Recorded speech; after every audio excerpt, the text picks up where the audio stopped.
morning, everyone, and welcome to the opening drive on 101 ESPN in St. Louis, where it's 7 o'clock. Your time check brought to you by Clarkson Jewelers, an officially licensed Rolex jeweler. Brooke Grimsley is here laughing into her camera on our fabulous studio cam brought to you by the Air Alliance team. Just go to youtube.com and type in 101 ESPN STL.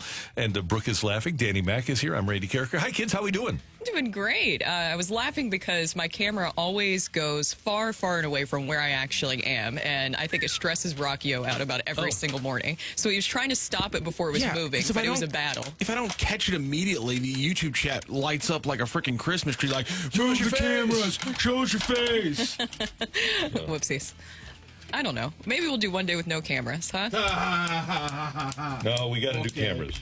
Okay. You got to do cameras? Got to do cameras. What is happening? Are you trying to light my carrot cake? I am. Is that okay? Yeah. You can just bring it over here, Randall. Don't worry about that. We missed Danny's birthday yesterday. Oh, you are the man. It doesn't work. You are the man. Oh, 1, 2, 3. The carrot Happy cake. birthday to you. Happy birthday to you. Happy birthday, You guys are too dear nice. Danny. Happy birthday to you. And So- many more. Oh, that's right. You got to do that. And then I got to have my mom spank me 50 times. Thank you very much for the world famous carrot cake. I've been waiting so long for this. I thought it might happen on, Christmas. Didn't see it. Going back to Thanksgiving, didn't see it. So I got to have a 50th birthday party to get your famous carrot cake. Well, not a 50th. You just needed to have a birthday party. Well, I appreciate that very much. I'm going to dive into this during the break. Oh, you got it. We've got, Did you get it? You weren't able to light the candle, were you, Randy? That's my okay, lighter though. didn't work. That's all right. I blew it out. I always like There it is. I got it. Yeah, I was like, should've- what was should've going checked this. on? Thank you, over there? Randall. Very You kind are of you. very welcome, It is my I'm going to say it again, and I'm not. This is not. Can you say hyperbole? This is yes, not you can. hyperbole. It is the best hyperbole, right? Rock, isn't that what I said? Yeah. Okay, good. You're good. Because I know you are an English aficionado. That works too. Just like words. It's the best carrot cake I've ever had, and it's not even close. Well, thank you, sir. Oh, it's. And thanks to the Traeger. I even went and picked up some pecan Traeger pellets yesterday to Did make you sure it really? was special. Yeah. Oh, thank you very much. I can't wait to dive in, my So, man. I was at our friends at Schnucks picking up the ingredients, and guess what I forgot to pick up? I got almost to the checkout line. Don't say carrots. Carrots. Oh, no. Don't say carrot carrots. cake. Right. That's an important ingredient, isn't it? Yeah. What does it become without the carrots? Say you made a Cake. carrot cake Just a without a carrot. sensational cake. It will still be delicious. It just wouldn't have the essential ingredient. Have you ever had it? Oh, yes, Dan. Rock, have you had it? Yeah, it's unbelievable. Honestly, I think it's the best carrot cake I've ever had. I'm glad. So Thank you very belated much. HBD yesterday was Thank your you birthday. very much. Appreciate So, that. Yeah, we're thrilled to have you The here. big for your 5-0, birthday. man. It's amazing. Yeah, I'm getting old. I'm already there. I know you are. You always feel bad when you say, I'm getting old, and then you look over to somebody that's 62, 63, or 64, and you go, well, what the hell do you think I am? Exactly. But we're young at heart. That's right. Cardinals are back at it today. Brooke just did the Redbird report. I don't even know who they play today. Who do they play today? They have a split squad doubleheader game. So they play the Marlins and they play the Mets today. It's a day game, a night game. You have Kyle good. Gibson and you have Lance Lynn. So it was an off day yesterday. What did you make up for the Redbird report? I'm anxious to hear about Dan, it. believe me, in this Redbird report, I of course put in a lot of effort as always You into my do. Redbird report. Just did another injury report. Basically, okay. is what it turned into. Update on Sonny Gray. Another So live plenty batting to talk practice. about. I know. Another live batting practice on Thursday, so maybe we'll find something out. And Lars Nootbaar is doing better, but cannot swing a bat yet. So I there's figure your he's, report. he's got to be on the IL to start. Tommy Edmonds going to start on the IL, and maybe Sonny Gray. Yeah, we're 9 days away. We've got, today is Taco Tuesday, right? Tuesday, Wednesday, Thursday, Friday, Saturday, Sunday, Monday, Tuesday, Wednesday. We got 9 days before we start the season. If you haven't swung a bat in a couple of weeks and you're still sore, I would think that it's pretty unlikely that you could be available for opening day against the Doyers. I can't see that happening. And Tommy Edman, who knows when he's going to come Right. back? And it opens up the door, as we've talked about, for Victor Scott. But it seems like they're leaning towards, and I who knows? It's just me reading into it. It just seems like they're going to keep him in the minors and maybe a little bit more seasoning with a seasoned rotation, as we talked about, Brooke, last week. But maybe I'm wrong, but doesn't it seem, guys, that he is going to be left in the minor leagues before they start this thing? That's exactly what I think is going to happen. I would like to see him up there, and I've been campaigning for it because I've been all aboard the hype train of Victor Scott II. Me too. I'm on the train. I want to see it. I want to see that excitement that he seems to bring, but as you pointed out, Dan, that he hasn't played in AAA yet. I'm sure that they want to get maybe some time there first before he comes up to the majors. But seems that way. When you talked about season, you see, Dan, you're not older, you're seasoned. I'm seasoned. Yeah, I'm a seasoned veteran of radio and television. That's what I am. By the way, one of the teams that I saw last week was the Dodgers. I saw Tyler Glasnow throw 5 1/3 hitless innings against the Giants. He was unbelievable. I think he struck out 8 in his 5 1/3. Have you guys looked at the lines for Yamamoto yet? They've not been great, have they? No. It reminds me of Ichiro. We were in spring training. The Cardinals went to Seattle. We went to Lou Piniella, and we said, how's this Ichiro guy? We've heard so much about him. He said, I don't know. He said, spring training, he hasn't been great. He's not driving the ball all that much. He's kind of hitting with a wet newspaper. It's just, we're waiting for things to happen with this guy. We later found out he literally was setting up the league. I mean, it's amazing. Well, people always said that he, with batting practice, everybody believed that he could have been a 35, 40 home run guy. Yes. He could have hit for power if he was willing to give up hitting 360. We don't talk about him enough. No, he's got more hits than anybody in the history of the game if you include his Japanese stats. He's got more hits than Rose. Which is incredible. Yeah. Incredible. Amazing. The Dodgers and Padres, by the way, open the season tomorrow in Seoul if you're willing to get up at 3:05 Pacific, which is 5:05 our time, right? So we can come in and start. We can have breakfast with the Padres. Oh. Breakfast with Mike Schilt tomorrow. Mike Schilt has been texting me, and when he texts me, it's like 7 or 8 o'clock at night, and I'm like, he always texts me in the morning. And I'm thinking, why am I getting these things? And, oh, yeah, you're playing overseas. That makes some sense. Yeah, so Glasnow and Yamamoto are pitching for the Dodgers against the Padres, who, by the way, did bring Dylan Cease over. He flew on his own so that he could join the team and spend time with his new team. But it's going to be Darvish and Musgrove that start the 2 games. Even though Cease isn't starting over there, he made it a point to get to know his new teammates. Are you excited to see Cease? I think it's going to be very interesting. Because when that move happened, you were, of course, out of town, so I'm interested in what your take was on the trade. I think it's a great move on the part of the Padres. Padres are, despite everything that happened with them, with Peter Seidler, their owner, passing away and reaching that decision to trade Juan Soto, and they opened spring training with 2 outfielders on their 40-man. They've got a shortstop that hasn't played above A ball that's going to start in center field for them. But all that being said, if you have Darvish and Joe Musgrove and Dylan Cease as your top 3 in your rotation, you have a chance. Mm-hmm. Absolutely. And the National League West just got better last night in terms of pitching, with Blake Snell signing a 2-year deal with San Francisco. I said this last week, guys. I think the Giants have had an awesome offseason to the chance that they can compete. They can, especially with this addition. They've now got, with the addition of Snell, the top 2 Cy Young voter guys in the National League last year, with Snell and then Logan Webb, who's on their team. Robbie Ray won the Cy Young in the American League in 21. He's going to be available to them in June. And they've added Jorge Soler, who hit 47 home runs for the Royals a few years ago and was on the Braves World Championship team. They added Matt Chapman. If there is a better third baseman defensively in baseball than Nolan Arenado, it's him. He's not, but he's number 2. Think about how good he's going to be with Logan Webb on the mound. Oh, man. Ground ball after ground ball. Yep. They do have some issues at shortstop. It looks like Nick Ahmed is going to be their shortstop. They've got a nice second baseman that you might not know in Thairo Estrada. They've got Wilmer Flores at first. They could be a little bit better at first base. And then they've got questions in the outfield. Conforto is out there, and they signed the Korean outfielder. They've got, kind of like the Cardinals, they've got some issues and some unknowns in the outfield. But and then they've got a good young catcher in Andrew Bailey.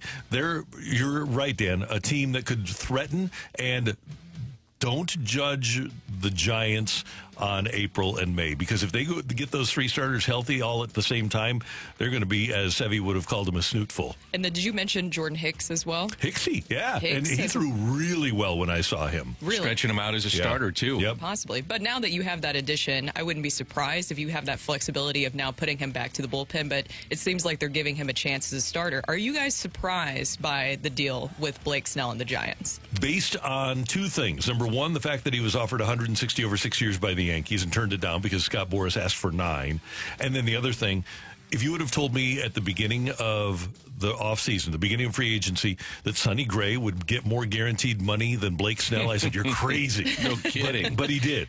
That's hard to imagine. And he's 4 years older. And Gray is 4 years older. That's so true. And now what happens with Jordan Montgomery? I would think that he would probably get a similar type deal with an opt-out after the first year and then reset with the market maybe changing with the television contracts across Major League Baseball. What it told me is that this is real. The TV stuff and the guaranteed money that's there is real. Now, there are the Dodgers that have a $7.5 billion TV contract, and I think Guggenheim manages something like $300 billion in assets. So it's a little different than other teams, but this thing and the TV stuff is real. That's what I think it is, because I think there were some people speculating online that maybe this had more to do with how organizations view starters like him. But with his resume, who would want to not sign up for that? But I wonder if his opt-out also was a big reason why he wanted to sign with the Giants. I would think so. And it lets him set the market again if he wants to and has a good year. Yeah, and that's a good organization, and it's a good ballpark for pitchers to pitch in. You bet. But even if he has a good year, is he going to do better than winning a Cy Young? He won a Cy Young, right? So is he going to get better than this, or is Boras going to have to set his sights a little bit lower? Because it's hard to imagine that Blake Snell is going to be better than he was last year. I wonder, too, if owners are just done with it, like Scott Boras and some of these things are just like, it's kind of like Tom Ricketts in Chicago. I'm done talking to him. I don't want to talk to him. Just leave it to my president of baseball operations, my GM, and let them deal with this guy. And my impression is that Boras is now having to come to the organizations rather than the organizations going to him, which is, for an agent, that's a tough way to negotiate when you have to call them. Oh, by the way, I'm paying attention to you, Randy, but I'm getting a little sniff of the carrot cake. It's like wafting over here. I'm distracted, my man. I just got to tell you, I am ready to dive in. Yeah. And I've got stuff back in the office, so I got to. But yeah, we've got plates, we've got happy birthday napkins. Unbelievable! Oh my goodness, yeah, we're set for our guy. Randy likes a good celebration. He does, man. You celebrate everything. Oh, I love it. Yeah, I'm a celebratory sort.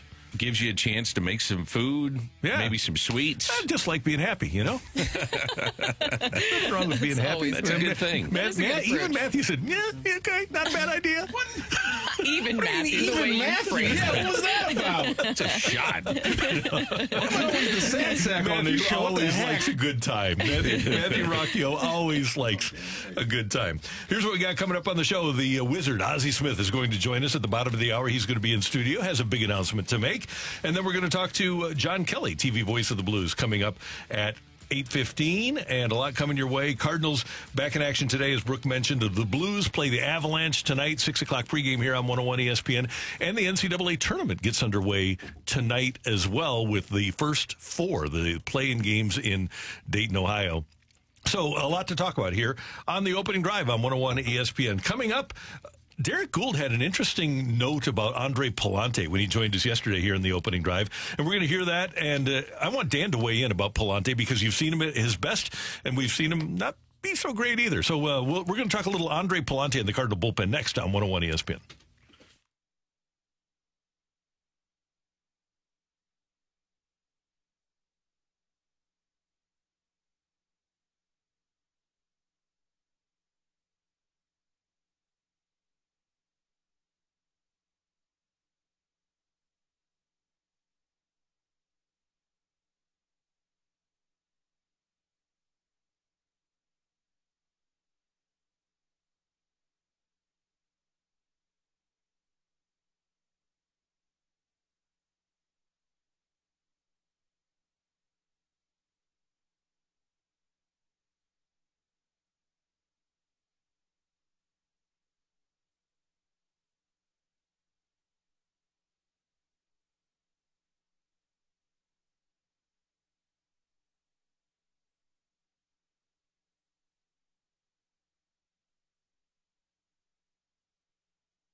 A few years ago, when we bought the house, we have dogs and we needed a fence. So I called Chesterfield Fence and Deck, and they put in a beautiful white vinyl fence that they told me was going to be a lifetime product, and it has been. And we've never had a dog. Well, I shouldn't say we never had a dog escape. We have a really skinny dog that got through the bottom, but it's not because of the fence. It's because of the dog. But Chesterfield Fence and Deck, my point is the place to go if you need a fence or a deck in the St. Louis metro area. Their number is 800-300-4054. You can find them on the web at chesterfieldfence.com and see all of the great products they have. As a matter of fact, you can stop by their facility in Chesterfield Valley and see some of the great things they have, like their cedar and vinyl fences, and they have beautiful natural cedar and vinyl Vecca Deck. And you need to check out the Vecca Deck with their new color pewter. It's a gorgeous gray that has a beautiful variation throughout for a more natural look. So if you're in the market for a vinyl deck, this is the place to go. And they also do great jobs on custom sunrooms and screen rooms and pergolas. You will love Chesterfield Fence and Deck. They're great people. They're family owned in St. Louis since 1968. Chesterfield Fence and Deck, the sign you have the very best.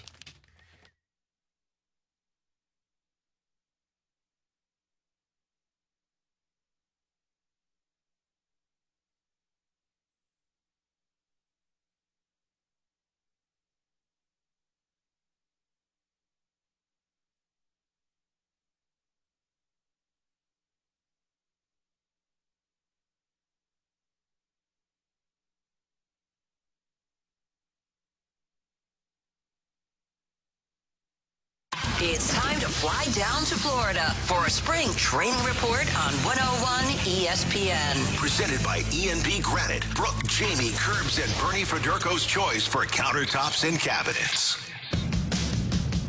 There is a potential late inning leverage spot for a guy who has really gone from, is he the one that is the odd man out and optioned out, or is he back where, back in the bullpen and maybe in a larger role? And that's Andre Pallante. He has added this curveball this winter, and he's thrown it so successfully, and it has such a counterintuitive break to it that hitters don't know what to do. And he already had one of the most effective fastballs in baseball because of how unusual it was with its spin rate. He was joking the other day that he's a right-hander who just is effectively throwing left-handed. That throws hitters off. And now he's got something else to show them. That's Derek Gould of the St. Louis Post-Dispatch and STLtoday.com yesterday here on the opening drive on 101 ESPN. And at the outset, Derek mentioned that Pallante was looked at as an odd man out, but that was before Keenan Middleton suffered his forearm strain, so Middleton won't be available for the beginning of the season. And Brooke and Dan, Pallante is a guy who's shown it before. I remember when Pallante, his first opening day with the team, he went to college like 2 miles away from Mark McGwire, and I was talking to Mac, and he said, man, watch this guy. He's really, really good. And so his rookie year, he was terrific. And then last year, things got away from him. But with this new pitch that Derek Gould referenced, curveball, not a death ball. It's the death ball, the Rand. death ball, okay. The death ball. Is so this... it's a curveball with, and correct me if I'm wrong, Dan, a curveball with maybe less of a curve and more of like a stark drop towards the end. Does it have a sweep? More of a drop, Randy, not as much of a slider. Okay. Hashtag sweeper. Don't you like all these terms? But I do. But he was looking at this offseason. I'm sure you guys have seen a lot of the videos that were circulating where he worked in North Carolina on this death ball to add to his pitch mix. And it's something that you've already seen him utilize in spring training. I believe that Jordan Montgomery also has used the death ball, I'm putting this in air quotes, in his pitch mix as well. So he has the fastball that Derek Gould is talking about, but he wanted to add another strong secondary pitch. So we've seen it in action a little bit in spring training. I think this could be a huge benefit for him. I mean, what do you think of the death ball addition? Well, I would just say this. With Middleton out and the uncertainty with Sonny Gray, I think he makes the team. Right now, the bullpen would be Ryan Helsley, Giovanni Gallegos, Jojo Romero, Kittredge, and then you have Riley O'Brien and Ryan Fernandez, which then there's two spots open. And one of those spots, you would have to think, between Liberatore and Thompson goes to the rotation, and it opens up a couple of spots in this bullpen. I think he makes it, and he is very effective against lefties. So if you have that high leverage spot against a lefty and you're not comfortable with Liberatore and you're saving Jojo Romero for maybe later innings, and I say high leverage like could come in the sixth because middle of the lineup lineups coming up and there's some lefties, or in the 7th, doesn't necessarily have to be the 8th or the 9th, then I think that Andre Pallante makes a team. He's a guy that has induced ground balls already in his career before this death ball. And this is just a really heavy, pounded into the ground pitch. And with this defense, again, hopefully Donovan is healthy enough to play second, and Wynn is what he's supposed to be at short. But we know about the corners. If the death ball is what it's supposed to be, it could be death to opposing hitters. Oh, Randy, wow. There Well, you go. maybe not We need to literal. clip that and have that sent over to Pallante so maybe he can use that, because that was a great way to phrase that. But I hope so. That's what you hope, because last year was not great. We definitely weren't, we were pretty harsh on Andre Pallante last season, and rightfully so. It wasn't a great season for him. But at the same time, I do think that there was a lot of other circumstances that led to the Pallante that we saw last season. Oliver Marmol didn't have much in the bullpen options-wise to go to, and so you did see Pallante come out in some situations that were high leverage that maybe he wasn't exactly ready for. I remember when he got a start against the Nationals, and that's as good as I've seen him pitch. I think he went 8, maybe 9 innings, and that's as well as he can throw. And he's got the stuff. It's just a matter, I think, of confidence for him. And a lot of times in bullpens, you're just not sure what you're going to get year to year. If you throw 105 like Ryan Helsley, you pretty much know what you're going to get. But with other guys in that bullpen, you don't know what you're going to get. For instance, you're hoping like a Giovanni Gallegos bounces back. You really need him to do that. And this could be something, the same thing with Pallante. And Pallante has thrown in high leverage situations. To me, the one game that I can't get out of my mind from last year is when Michaelis was throwing so well in Tampa. Oh, yeah. And he allows the triple, and I think it was the second hit he allowed all night. And Ollie didn't give him the chance to work out of it. And he brought in Pallante, who allowed a base hit. Now, granted, he got a ground ball, but it was hard hit up the middle, and the run scores, and the Cardinals wind up losing the game. My point here is that Pallante has been used in high leverage situations before, and they aren't afraid to put him into high leverage situations. And if he has this array of stuff, not only is this good for now, but what do you guys think when you hear forearm strain? Oh, It's not good. I said that yesterday. I was filling on the fast lane, and when they said Middleton's got a forearm strain, I thought, man, that's the beginning of something that's not good. It feels like Tommy John. Yeah. When I hear forearm strain, and it doesn't always work this way, but when I hear it, I think, oh, this guy's going to have Tommy John surgery. And has he had that prior? I'm not sure if he has or not. I don't know. Off the top of my head. I will say this, too, and we were trying to figure this out. If Sonny Gray starts on the IL, can you bring him back, let's say, 5 games in instead of having the allotment of 10 days? And if that's the case, it could be short-lived then for Pallante, too, because then that lefty, Zach Thompson, goes to the bullpen. They use Pallante like a left-handed reliever. He could be the odd man out with that situation, too. But unless they're using a 6-man rotation, Ollie went on record as saying he doesn't want 4 lefties in the bullpen. Exactly. So you aren't going to have both Liberatore and Thompson? Liberatore, Thompson, Romero. So, but no other lefties. So And that's the thing. Do you want to use Pallante as a lefty? that, to me, is what you do. Yeah. Because with this pitch, he's effective against everybody. The Grim Reaper coming hard with that death ball. Yes, Matthew. Keenan Middleton had Tommy John surgery back in 2018. Okay. So it's been a while. Yeah. So he can be Shohei. Now it is commonplace to get 2 Tommy Johns. is. It's Yeah. crazy. You just got to have enough ligaments. You can have as many as you want. You just have to have enough ligaments in your body to replace them. To be able to do it. Well, when you guys were talking about Sonny Gray, as of right now, because of my Redbird report, I'll give you the Redbird report again. Okay. So he will throw another live batting practice on Thursday, and they will evaluate him further then. But the plan right now is to not put him on the IL and possibly use him later on during the first road trip. My inclination would be, if I were the Cardinals, because of the dicey nature of hamstrings in all sports that have hamstring injuries. You ever heard of a hamstring injury in hockey? No. But in all sports that do have hamstring injuries, they're so dicey because you can always suffer another one.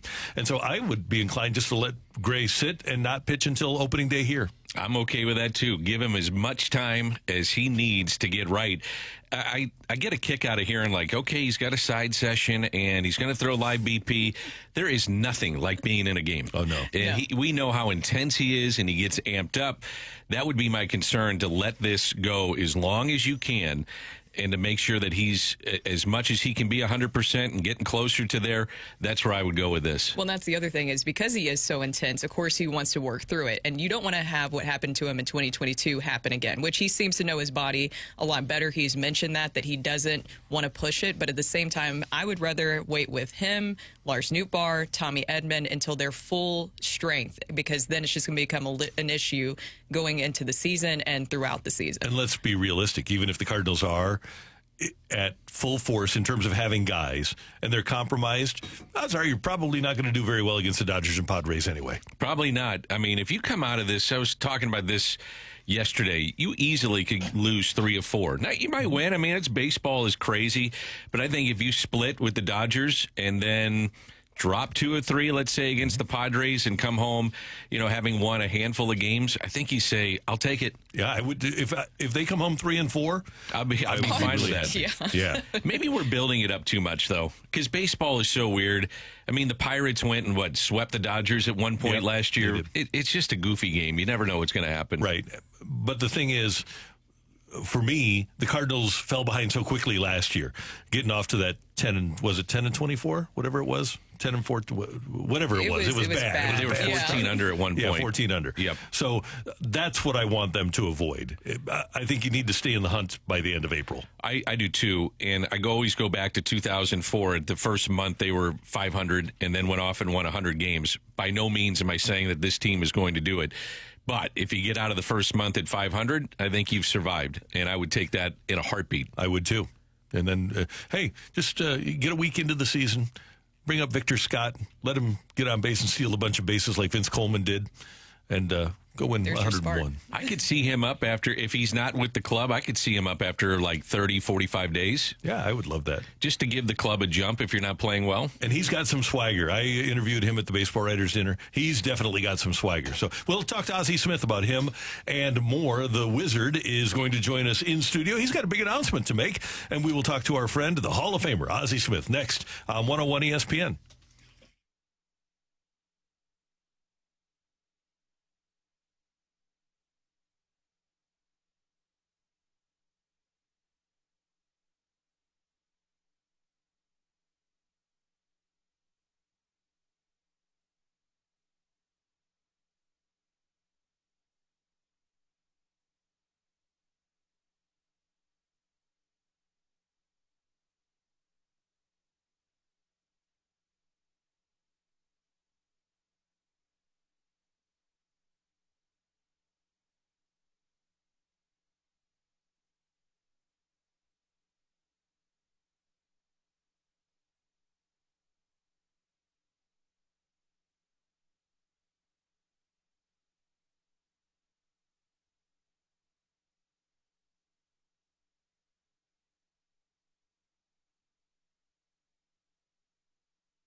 Hey everyone, it's Brooke here, and this year we decided it was time to make a major upgrade to our home by updating our bathroom. We have this house in U City, and we absolutely love it. It's over 100 years old, but we didn't exactly love our main bathroom. But this is really the first time we've ever done a major home project like this, and so we decided to reach out to one of our great sponsors here of 101 ESPN, and that is E&B Granite. E&B Granite's team visited our house for a free consultation, and they came up with a vision of how to really transform our bathroom. My favorite part of working with E&B Granite was stopping by their showroom to explore their large selection of in-stock custom countertops and cabinet options. It was so much fun picking out the new colors for our bathroom. Jen was the one who was working with us, and she has just been so fantastic. She had great ideas for us that fit within our budget, and that's what they do there at E&B Granite. They've been turning visions into realities for over 20 years. So schedule your free consultation by calling 314-645-9300 or go online to embgranite.com or stop by their showroom today. And make sure you mention that I sent you.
This is Rocky with your Sports Center update, driven by Johnny Londoff Chevrolet and Johnny Londoff Autoplex. Well, big news move in baseball yesterday as Blake Snell has finally signed a contract, 2 years and $62 million with the San Francisco Giants. Also, your Blues back in action tonight. They host the Avalanche down at the Enterprise Center, 7 p.m. puck drop, 6 p.m. pregame show right here on your home for the St. Louis Blues, 101 ESPN. That is your Sports Center update, driven by Johnny Londoff. Find your roads and shop 24/7 at londoff.com and londoffautoplex.com. Are you kidding me?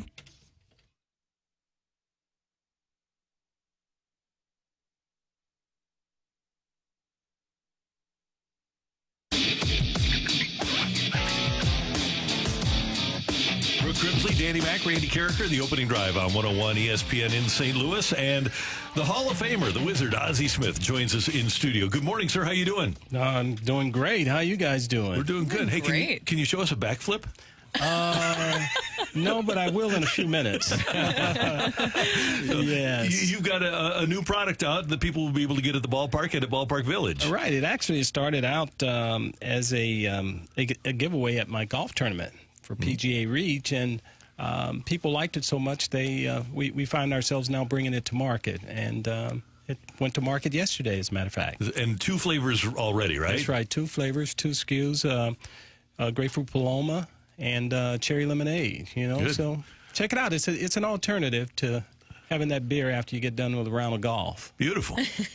More light and refreshing. So why did you Yes. choose the cherry lemonade? And you said lemonade, correct? Yes. And also the Paloma, because Paloma is one of my favorites. Right. That's one of my go-tos. Well, it's one that's one of the reasons, because women love it so much, and the other flavor, we just kind of play with that, and hopefully we'll get another flavor in the fall. So it's something we're playing with right now, and people seem to like it. So hopefully they'll like it enough to purchase it. Backflip available now. Yes, and part of the proceeds go to PGA Reach as well. That's awesome. You've done such a great job with PGA Reach, by the way. Congratulations on that. Thank you. Yeah, what's the latest going on with PGA Reach? I wanted to ask you about that, Oz. Well, it's we're continuing to introduce kids to the business and the game of golf. The long-range goal has always been to build a 9-hole multi-recreational facility across from Herbert Hoover's Boys Club, and that's still in the making. That we finally got the $34 million cleanup there. And so we're looking forward to putting some shovels in the ground here. So we've now started our campaign to raise money to get that done. You've done a hell of a job with that. It's been neat to see a baseball guy that loves golf get involved in golf to help kids in the community. I want to make sure that people understand that, just how intimately involved that you are with that. Well, it's all about giving kids an alternative, giving them another choice. And for most kids that grow up in the inner city, it's usually baseball, football, or basketball. And we talk about golf, but it's the business of golf as well. There's so many other alternatives that deal with the game of golf that kids can get involved in and hopefully make something of them of their lives. Back when Ozzie Smith was playing, when the baseball Cardinals would take infield and BP, the football Cardinals were wrapping up practice, and Ozzie developed a friendship with Willard Harrell, who was a running back, a great mentor. As a matter of fact, such a mentor that O.J. Anderson gave him his Super Bowl ring. Well, Ozzie and Willard have developed a golf rivalry. I guess it can't be a rivalry unless somebody else wins, right? Somebody else wins. It's more like an Ozzie Smith dynasty, Yeah. So Ozzie's winning and then donating that money to PGA Reach. Yeah, okay, good. All right. Keeps PGA Reach going. Okay, so Willard's goal last year was to win a round against you. 1 round. Yes. And? Well, the season was. Let me make sure that people know this. Okay, so I pound them all year, right?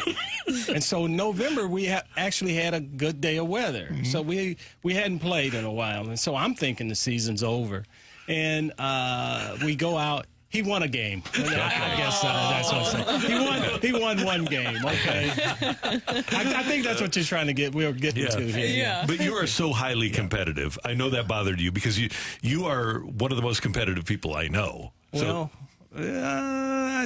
people say that. Yeah. Oz, you were down in spring training.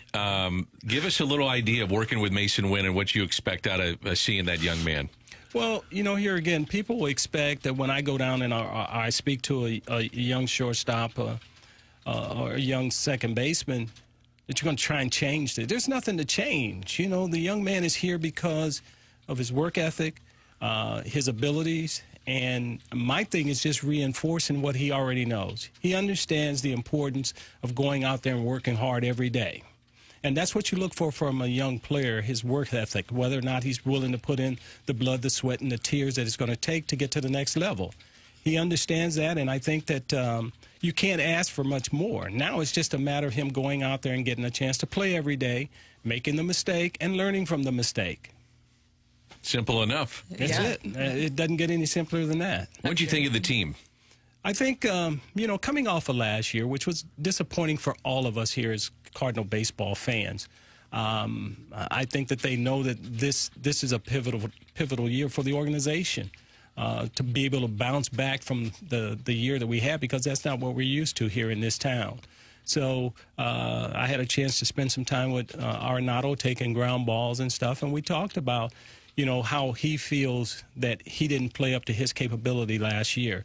So knowing that he's coming in with that mindset, you know, looking for much bigger and better things from he and Goldie and the team as well. But, you know, it's only going to go as far as your pitching takes you. What do you think of the pitching? Well, I mean, I think they got a lot of great arms. But here again, it's not until the lights come on that you're going to be able to find out exactly what you have. And, you know, you can be great on paper, but it boils down to when the rubber meets the road. And so, you know, going into the season, we're just hoping that, you know, it all holds up. You know, you got a Sonny Gray, which is a great addition to your pitching staff, and Lance Lynn is back, and you hope that those guys have learned enough now to be able to go out there and be effective day in and day out. Speaking of observing players down in spring training, we've talked a lot about Victor Scott II. Were you able to watch him a little bit down there? Very, yeah, I watched him a lot, and I like him a lot.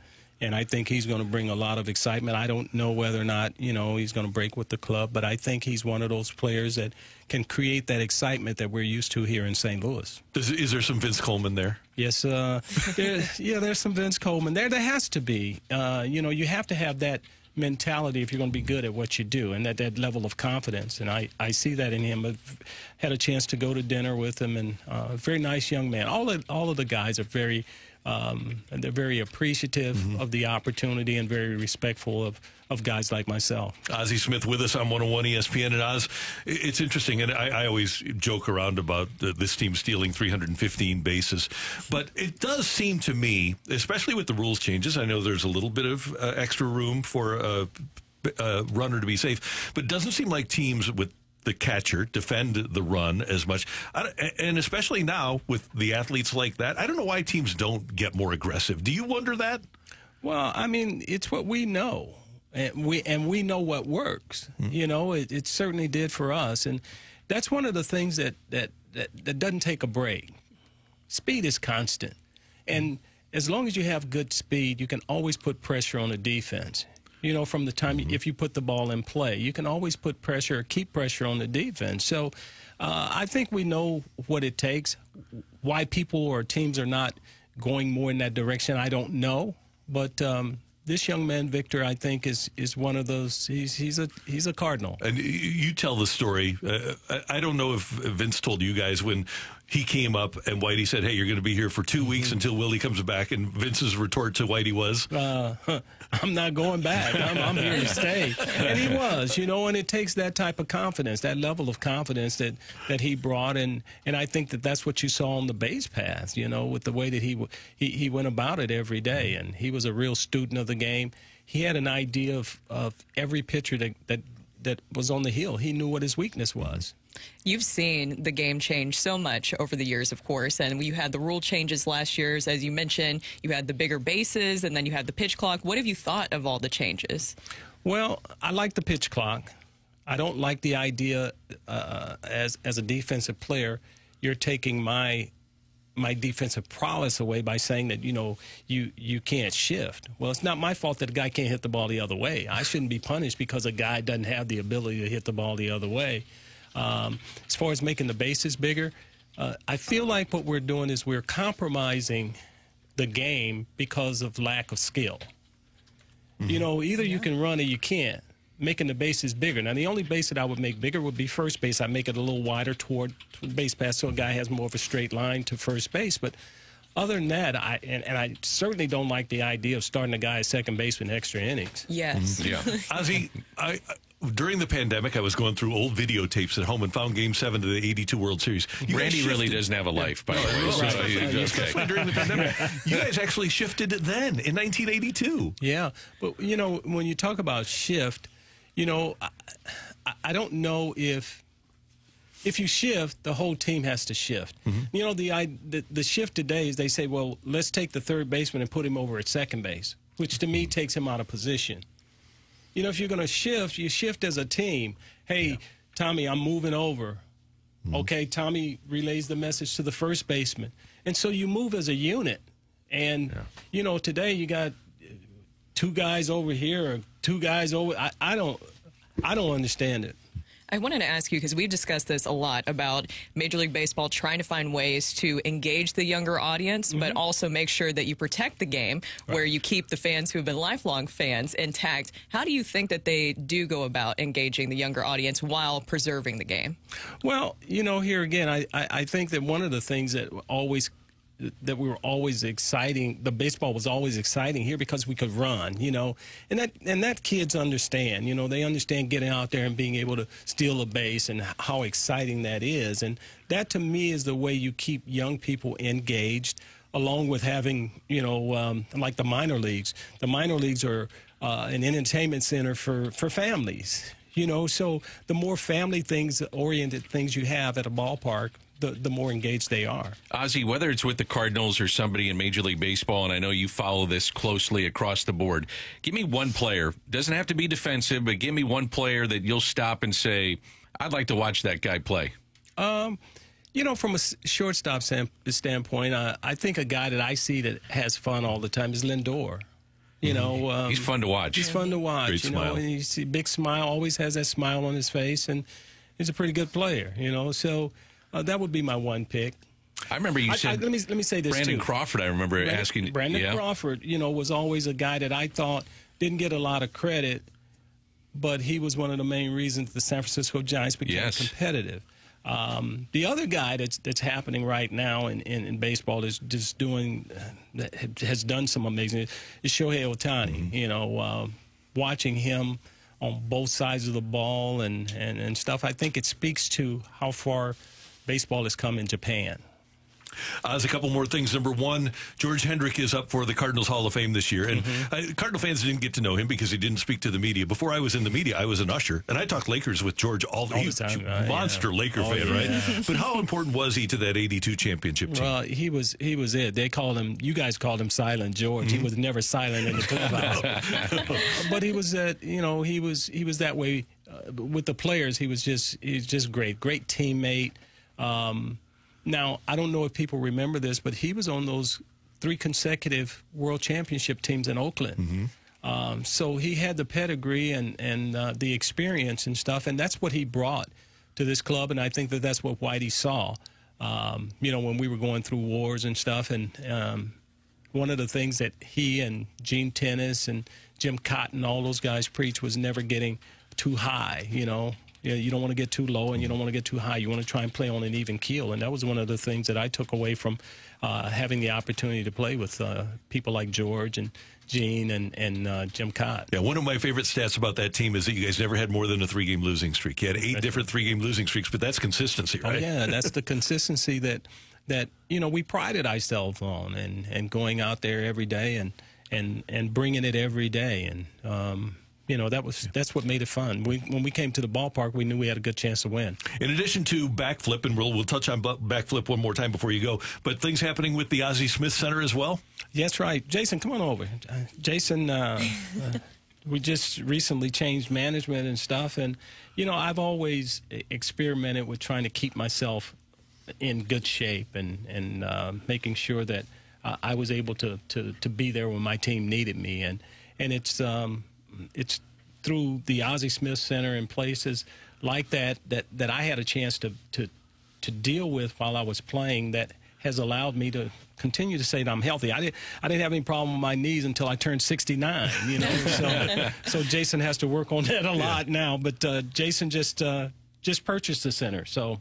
Good. And what happens at the Ozzie Smith Center? We've been there before. I have an idea, but for people that aren't aware of what you do. Yeah, our tagline is something around the lines of, we're the number one, spot for you to get back in the flipping game. So when people's body starts to break down, we've got, I'm the chiropractor there. We've got physical therapy. We've got a medical side that does regenerative medicine. So we have really any and all non-surgical options for people to just keep moving forward in life. And that's the big key, non-surgical options to make people better. Yeah, and I tell people, too, on our new website just launched, OzzieSmithCenter.com, and on one of the parts that I wrote in there, was, there are times that we don't work miracles. I'm not the wizard. That's Ozzie. And, so there are times where people, unfortunately, wait too long, and we know our own limitations at the center with what we do. And how can people connect with the Ozzie Smith Center? Oh, gosh, we, as I get older, I get so disconnected from tech. But we do have an Instagram. We do have Facebook. We've got our website, Ozzie Smith Center, OzzieSmithCenter.com.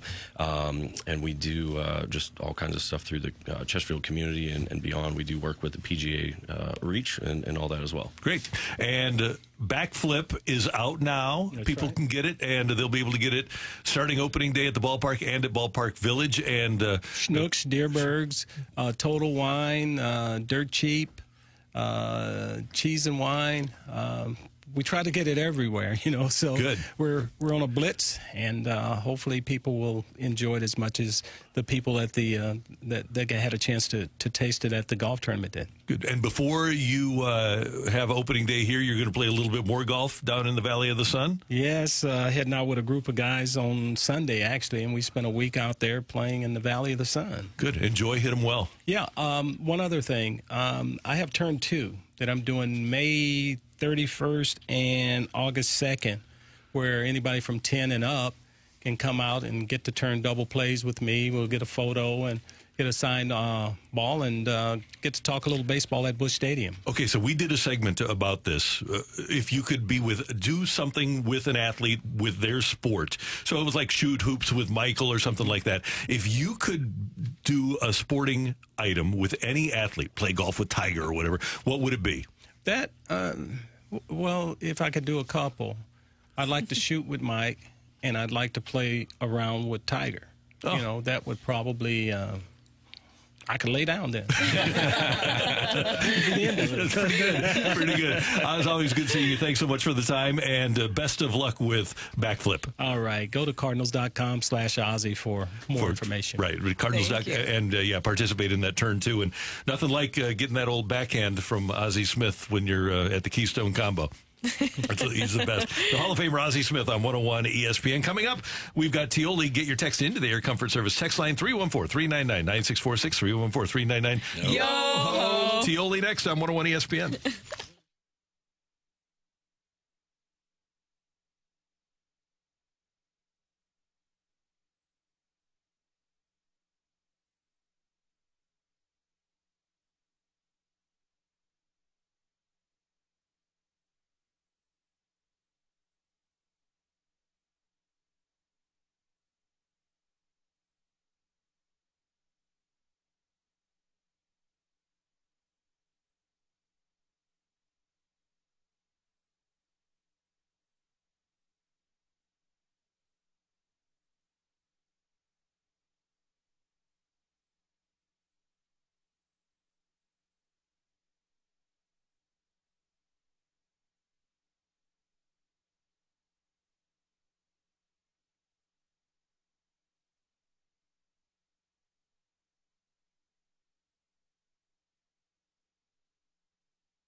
it. Want to say something? I'm gonna put it out there. If you like it, you can take it. If you don't, send it right back. Get your text into 314-399-9646 and give us your take it or leave it. Brought to you by Gloria Lou Realty. Visit GloriaHasTheBuyers.com and start packing. That's my final offer. Take it or leave it.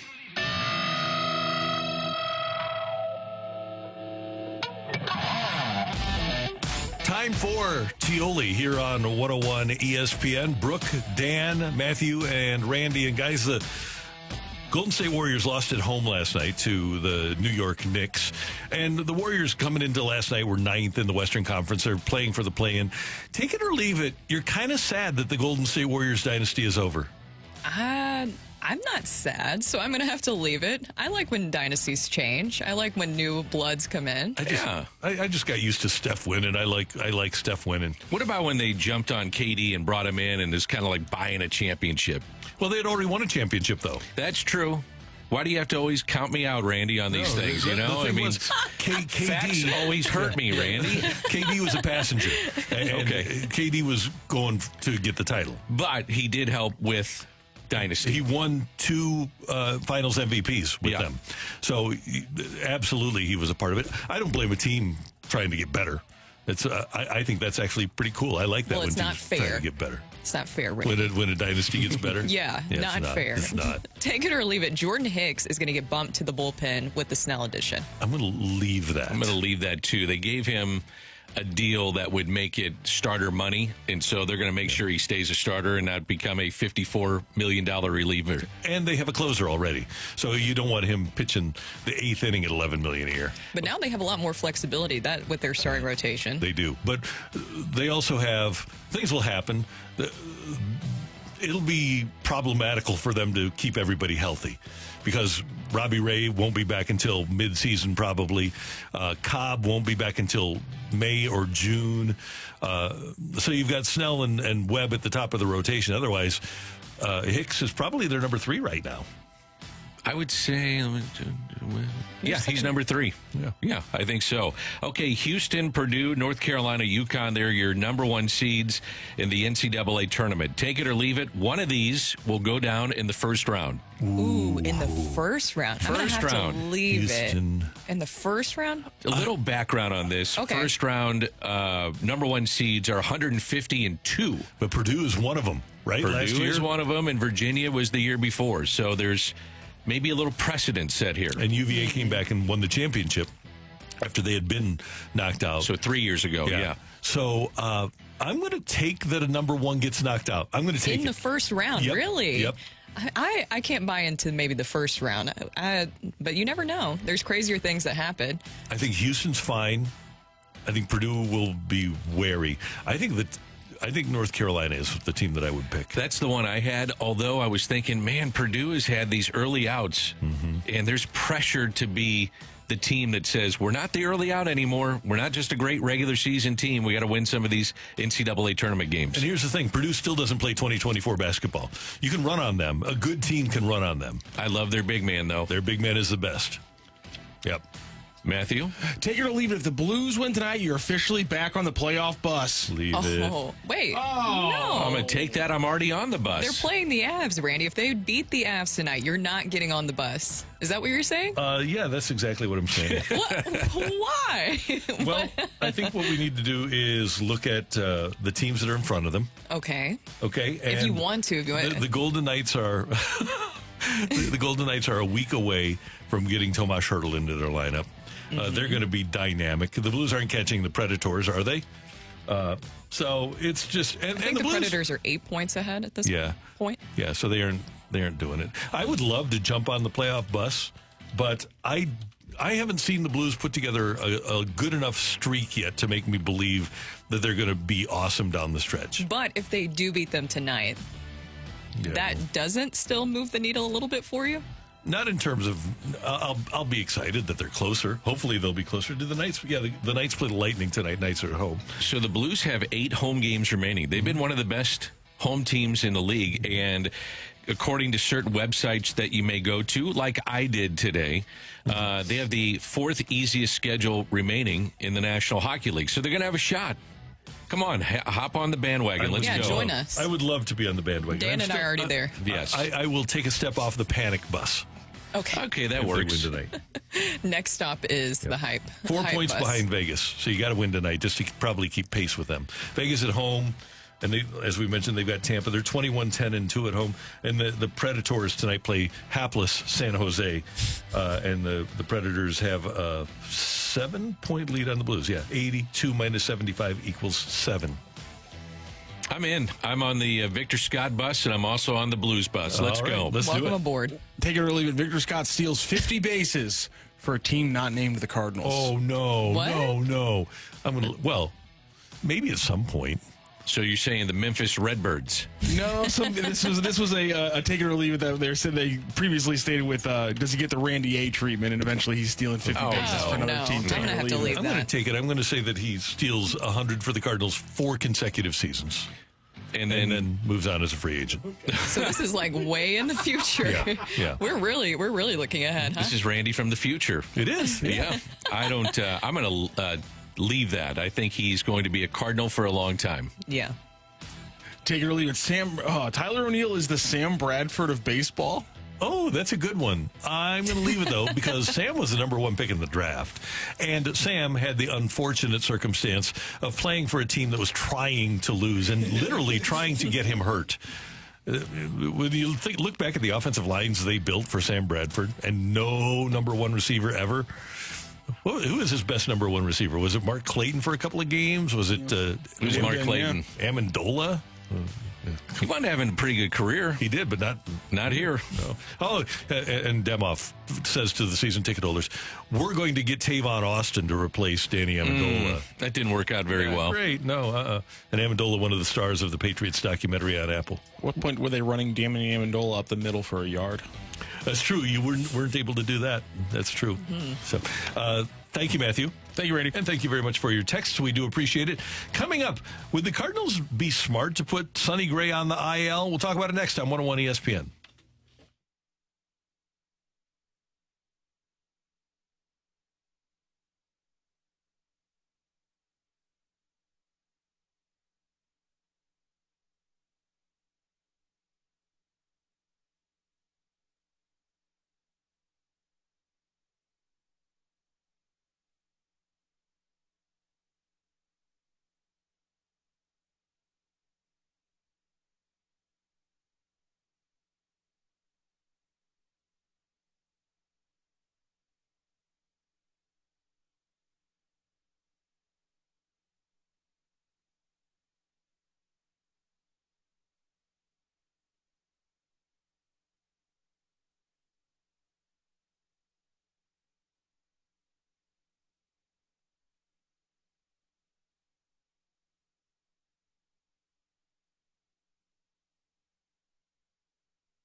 Hey, everyone. I want to tell you about why I love Metro Transit. One, I really love supporting public transportation. I think it's something that a lot of cities wish that they had available to them, and it really helps for anybody if they need to get to their job or maybe even to a game. I used it to go over to a Blues game. It was super easy. I just took the Metro link. I have a stop that's right by my house, hopped on it, and was able to get right in front of Enterprise Center. It was only $5, Randy, for an all-day pass, but even if you don't ride, there's many other benefits. Including reducing traffic congestion, and your footprint, your carbon footprint can be reduced if you ride Metro. It supports local business and helps to reduce that traffic congestion. And a healthy, vibrant public transportation system is critical in attracting business that creates a significant amount of jobs in the region.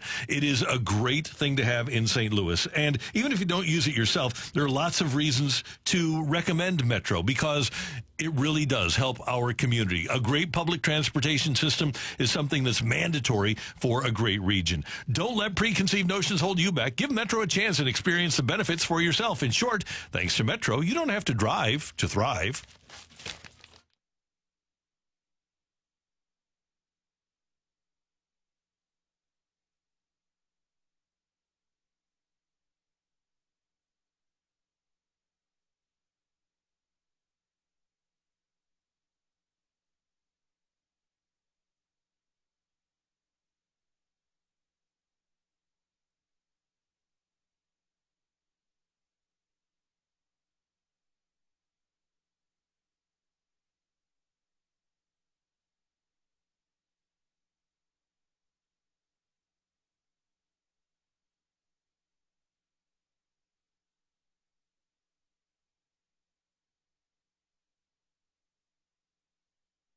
Fresh perspective on the day's top stories. It's the Opening Drive's Fresh Take.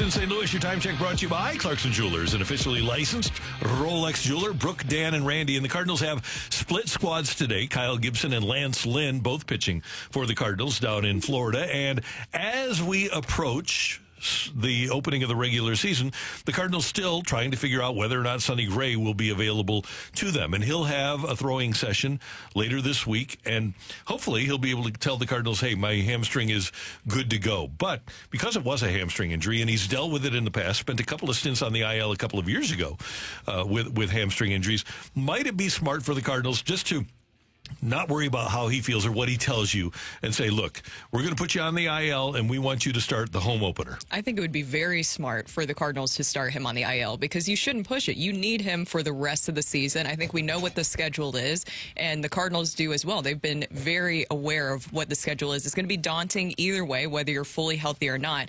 I just think that with Sonny Gray, while healthy in 2023, Randy, you mentioned the injuries he experienced in 2022, including 2 stints on the IL because of hamstring injuries.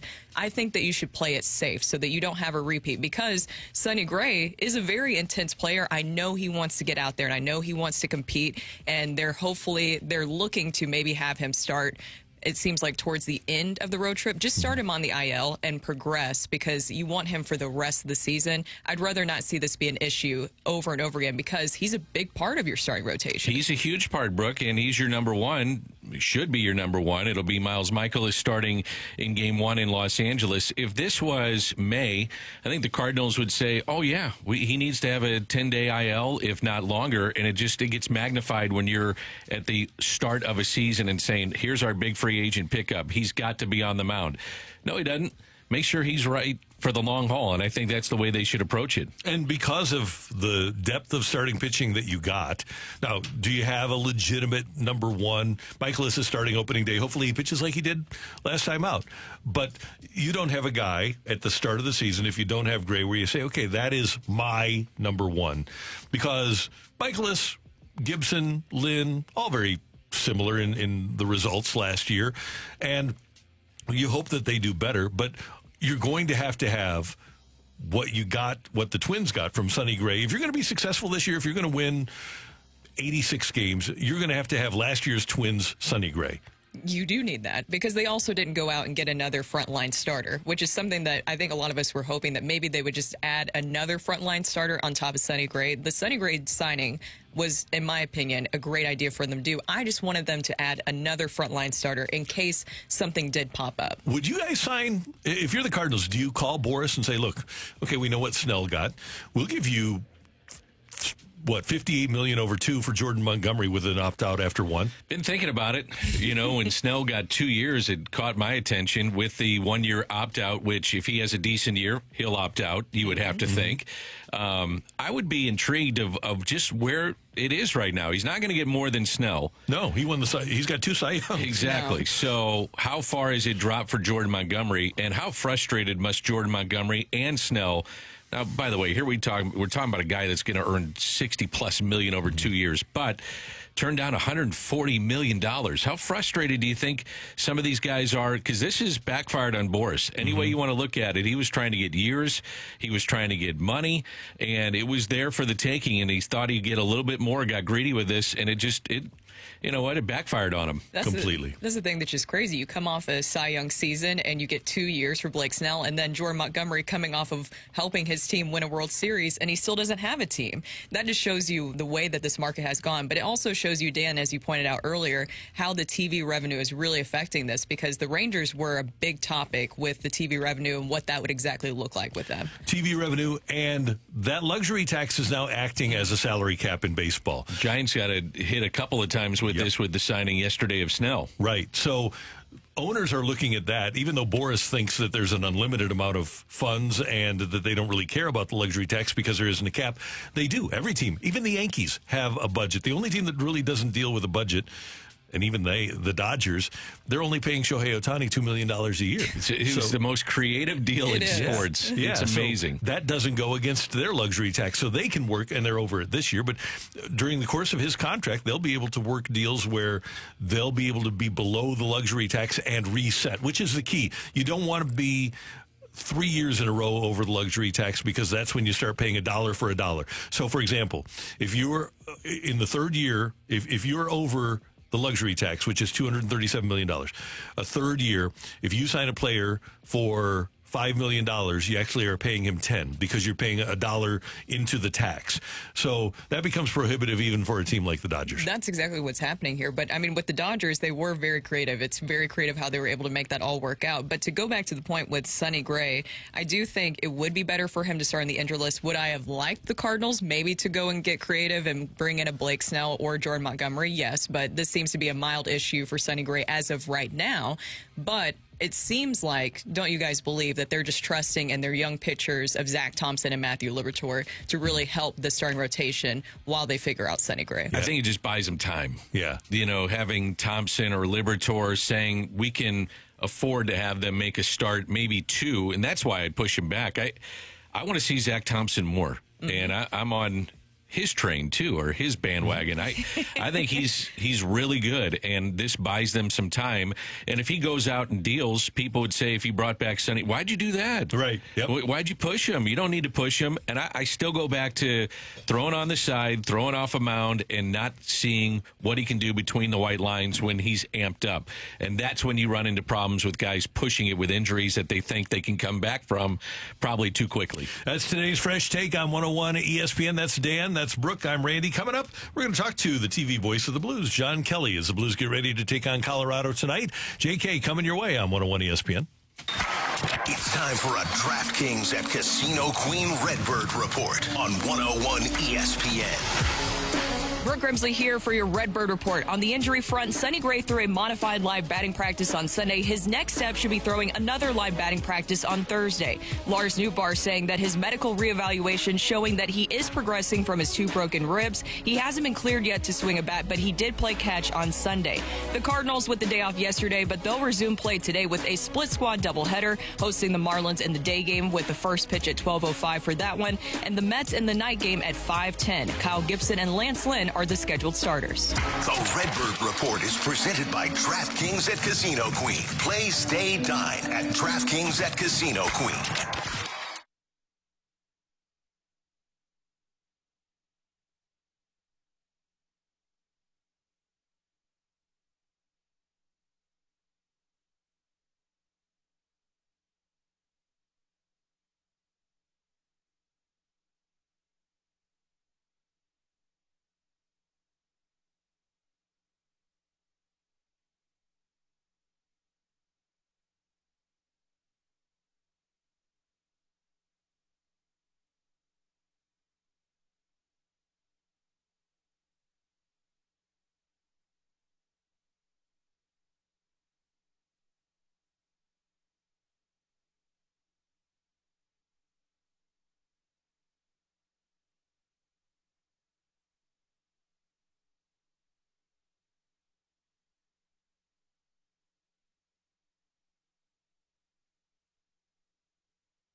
Hey, how you feeling this morning? Maybe you're a little, you've got the dull brain going. You've got the lack of mental sharpness and acuity that you used to have. Maybe you're already tired, low energy, low motivation as you're on your way to work. Could be a problem with low T, guys. Could be a problem that can be solved by Mentality in Chesterfield and in South County. You can find out what they do at lowtusa.com. But low T is low testosterone, and your testosterone level does decrease as you age, and that causes that mental sharpness to decrease and causes your energy to decrease, and it's a problem that can be solved. At Mentality, they're going to do a complete panel of your blood work to get your testosterone level, and then they use an FDA-approved testosterone treatment. You go in once a week, and they will restore your testosterone level to what it was in your 20s. And they're going to work with your insurance company at Mentality to make sure that your out-of-pocket expenses are as low as possible. It can be a huge change to your life. If you feel like you want to get back to the way you were feeling when you were in your 20s and 30s,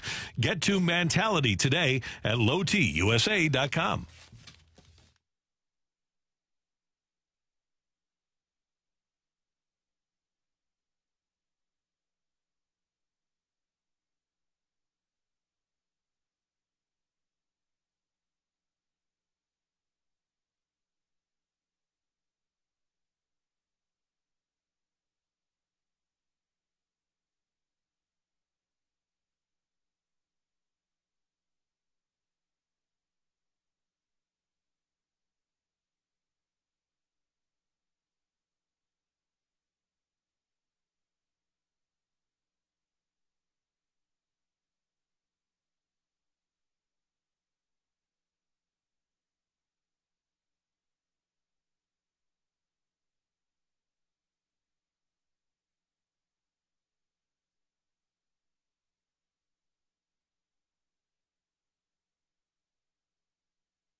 Talking everything St. Louis Blues as we head into the Blues Booth. Presented by Boardwalk Hardwood Floors, a proud partner of your St. Louis Blues. Find your perfect new floor at our 4 convenient locations and online at boardwalkhardwood.com.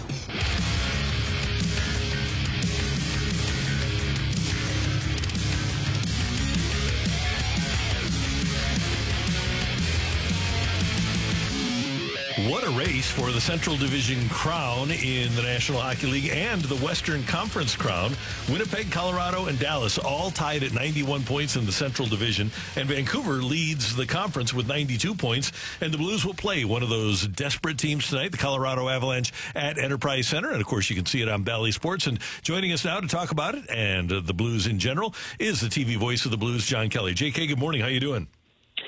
Doing well, Randy. How are you? Everything's good. I wish the Blues were in this race, but it really is intriguing, isn't it? Well, they're in the wild card race. So I think that's fantastic. And, you know, a couple of weeks ago, they went through a tough spell, and now they've gotten hot again and won 4 in a row. So hopefully they can keep going. But the Avalanche are a team that I consider, and a lot of people consider, a true Stanley Cup contender. Of course, they won a couple of years ago. They made 4 deadline deals, including acquiring Casey Middlestat from Buffalo to fill that second center hole. They've won 6 in a row. So they're a really good team. It's going to be a fun game and hopefully a really good game tonight in Enterprise. JK, the Avs coming in winning 6 straight, and you mentioned the Blues are on a hot streak right now. What is something that you've noticed from these 4 games that has really stood out to you? Well, you know, they got great goaltending in Boston to end the slide. From Joel Hofer, and then they got great goaltending on Wednesday of last week to beat LA 3-1, and then I think they played perhaps 2 of their most complete games on back-to-back nights to beat Minnesota and Anaheim. So, you know, it's different things, different nights. Obviously, the number one theme is great goaltending. They've basically had that all season. And obviously the power play won them the game the other night in the third period. So I do think they played a more connected game on the weekend, a predictable game. But, they were pretty flat for the first half of that game against the Ducks on Sunday. And, we interviewed the coach halfway through, and he admitted that, he didn't really like their game. But sometimes you have to find ways to win. And, again, they made some changes on their power play in the third period, went 3 for 3, and that made all the difference in the world. So I don't think there's really one thing, Brooke, that has led to the 4-game winning streak. They've played better hockey. And they've had great goaltending, so that's awesome to see. Hey, John, when you talk to other broadcasters during skates or after skates or before games, do people around the league recognize how well Binnington is playing? Because the numbers don't really depict how well he's played. Yeah, you're right, Randy. I mean, Binnington, looking the other day, I think he was tied for 9th in wins going into the weekend, and Hofer was among the leaders in save percentage. But you're right. I don't think he does get, fair recognition around the NHL. And to your question, I think the answer is no. When broadcasters come in, people that don't necessarily see our team play every night, and we say, well, the reason is the goaltending. It's been great. I don't know if they're surprised, but I think it is a little bit eye-opening to some people. So I think the answer is no. I don't think people really recognize how solid the goaltending has been. And I don't know of many pairs. Maybe the pairing in Boston is really good, obviously, with Ullmark and Swayman. But, I don't know if you really have many pairs that are better than what the Blues have right now in Binnington and Joel Hofer. So, again, I think we all agree here in St. Louis, people that follow the team, that's the big reason why this team is where they are right now. JK, it's interesting when you look at the top 2 lines. It's been a little mix and match and change up here and there. What have you seen with those top 2 lines in terms of the production that they're starting to get out of those guys? Well, I think it really helped. They did shake things up after that loss in New York a week and a half ago, Dan. For whatever reason, they had gone stale, and they were scoring about a goal and a half on average a game for a span of 8 games, which obviously is not near enough. So moving Schenn to left wing and Buchnevich to center sparked the team. They went back to the Buchnevich, Thomas Kyrou line a bit in the game against the Ducks on Sunday. I think the other thing is the play of Kevin Hayes. His play has really picked up, probably starting with that game in Philadelphia a few weeks ago, when he scored a goal against his old club when the Blues won that game in overtime. So he's been a better player. So, we all know, Dan, that you can't rely on, one line or even 2 lines. Hockey's such a team game. You need support from all the lines. And the Sundqvist line, although they don't get a ton of production, although Toropchenko, has produced, obviously, with 13 goals, they haven't got a ton of production from their bottom 6 at times this year. So, the fact that Saad and Kapanen and Hayes have picked up their game and given the Blues some goals and some really good play, I think that's a big reason why they've had more success, is the play of really all 12 forwards, not just a couple. JK, going back to that win against the Ducks, you mentioned the power play, and right there with all 3 of those power play goals with Jake Neighbors right in front of the net, just parked right in front of the net, giving the goaltender a lot of trouble. How much has he affected the Blues power play? He's affected it a ton, and that's the biggest change that Drew Bannister made when he came in, is he demanded a net front presence. And Jake Neighbors has come in, and he's done that on the number 1 power play. Sundqvist has done a good job on the second power play. And in today's game, you just have to have that. And Jake is really having a breakthrough season. And, it's not revolutionary to say, well, what he's doing is out of the box or whatever. It's just common sense. And so many players and so many, teams need to go to the front of the net a lot more. I don't know why players don't. I mean, nowadays when you get cross-checked or hit by a defenseman, you're basically going to probably draw a minor penalty. It's not like in the 70s or 80s, you guys know, where there was open warfare in front of the net. So, I mean, guys should go to the front of the net. You're not going to get hurt. You might get hit by a puck, obviously, but he's a smart guy, and he tips pucks, and he's learning to tip pucks and is doing a great job. So I think that's a big reason why this team has had a lot more success on the power play since mid-December. We knew that Justin Falk was dealing with a lower body issue. Are you seeing him a little bit better, John? I see him playing a little bit better. I don't know about you. Yeah, Dan, I thought when he first came back, now remember, he's dealt with this lower body injury a couple of times. It first occurred in that game in late December against the Avalanche, and then he missed some time, came back, missed some more time.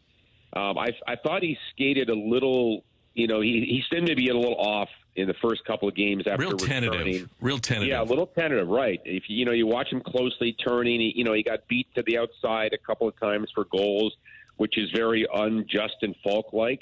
But I think that his play in the last week or so has been what we expect from Justin Falk, and he's played really well.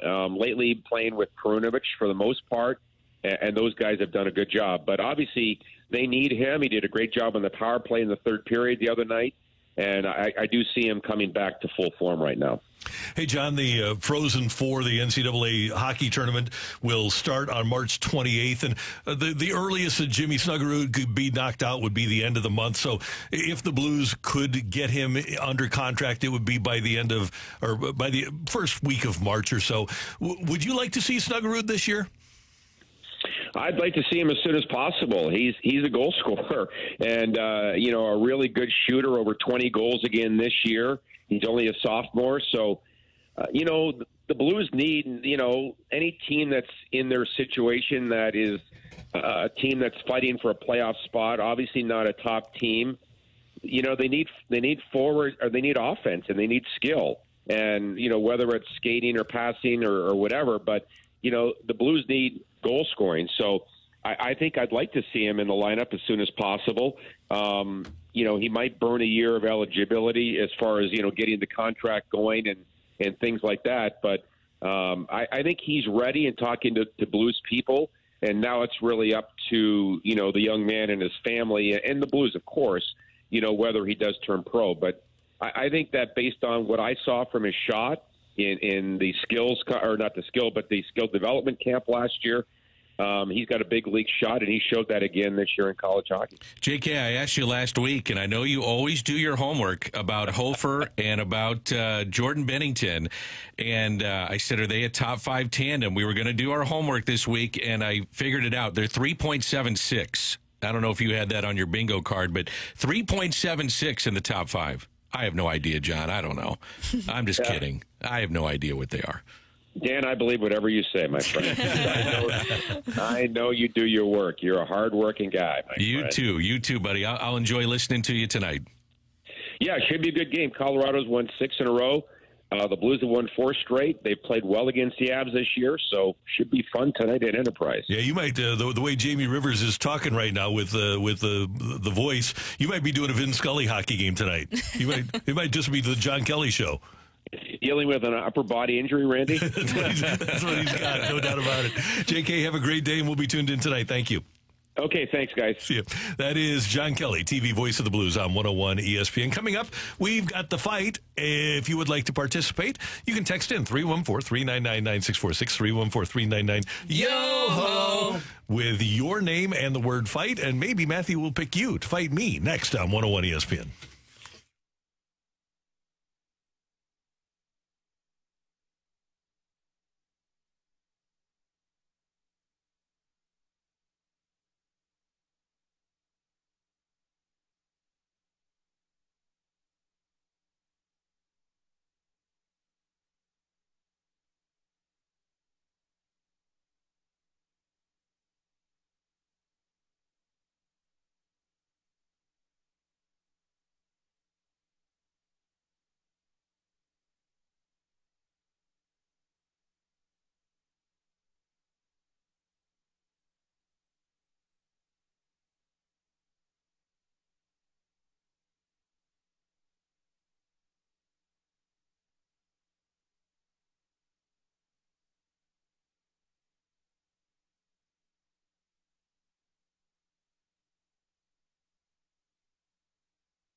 If you love playing daily fantasy, but you want to change it up a little bit, there's a Pick'em game live in Missouri right now, thanks to our friends at Underdog Fantasy, called Pick'em Champions. You pick 2 to 5 players from 2 different teams, select higher or lower from player stats, and then once your entry is ready, you're just going to be put in a game alongside other underdogs. But that doesn't matter as long as you hit your entries, you're walking away with some big winnings. Speaking of big winnings, let's build our entry today. I'm going to go low entry, but high return on this one. Usually when you put down a 4 entry, usually when you have 4 entries on your entry, you're going to go for 10x your original payment. This time, though, I'm bumping it all the way up to 43x thanks to Scorchers on Underdog. I'm going to take Nikola Jokic higher than 46.5 points, rebounds, and assists. Jake Neighbors higher than a point.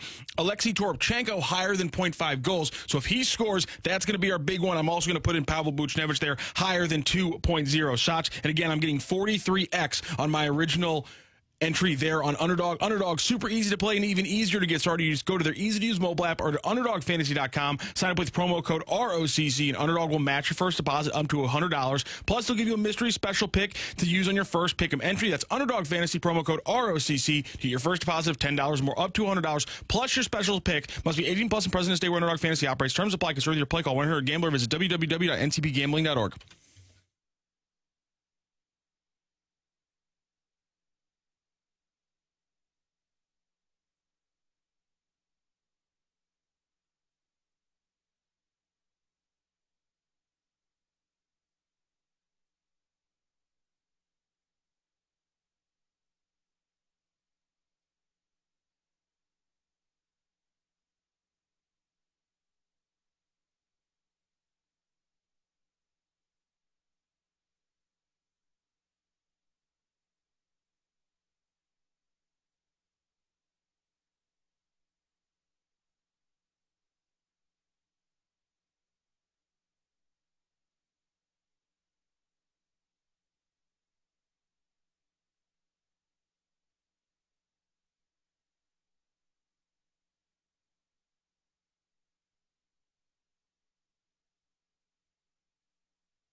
This is Rocky with your Sports Center update, brought to you by Saliga Heating and Cooling. The big deal everyone's talking about in the baseball world, Blake Snell finally signs. It's a 2-year, $62 million deal with the San Francisco Giants. The Cardinals, by the way, back in action today. It's a split squad game. Today, first, it's 12:05 first pitch for the Cardinals and the Marlins, and then a 5:10 first pitch for Cardinals and the Mets. Blues also back in action. Still at Enterprise Center hosting the Avalanche tonight, 7 p.m. puck drop, 6 p.m. pregame right here on your home for the St. Louis Blues, 101 ESPN. That's your Sports Center update, brought to you by Saliga Heating and Cooling, an independent American Standard heating and air conditioning dealer.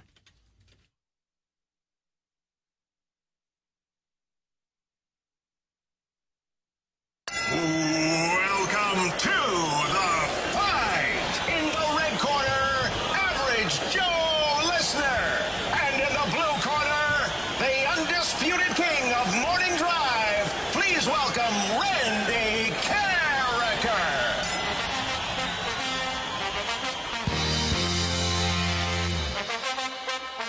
Welcome back to the opening drive. Brooke, Dan, and Rock here, and it is now time for the fight. Our fighter today to face Megamind, a.k.a. Randy, is going to be Keith. Keith, how are you doing today? I'm doing okay, Brooke. How are you guys? We're doing great. Are you ready to face Randy in the fight? Have you fought Randy before?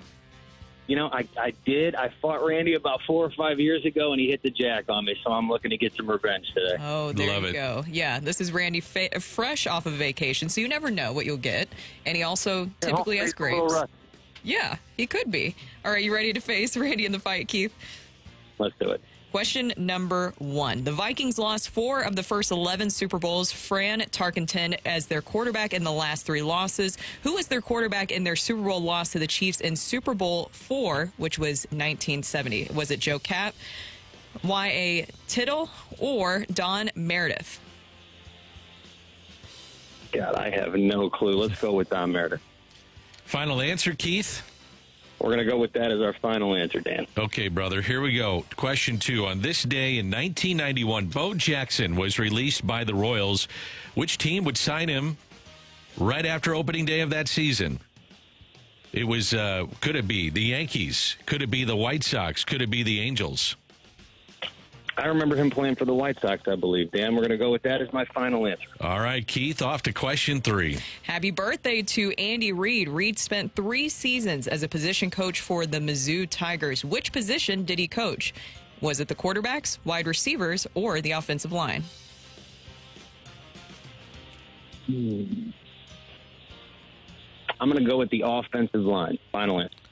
All right, question 4. Who is the only person in NBA history to win MVP, Coach of the Year, and Executive of the Year? Larry Bird, Bill Russell, or Jerry West?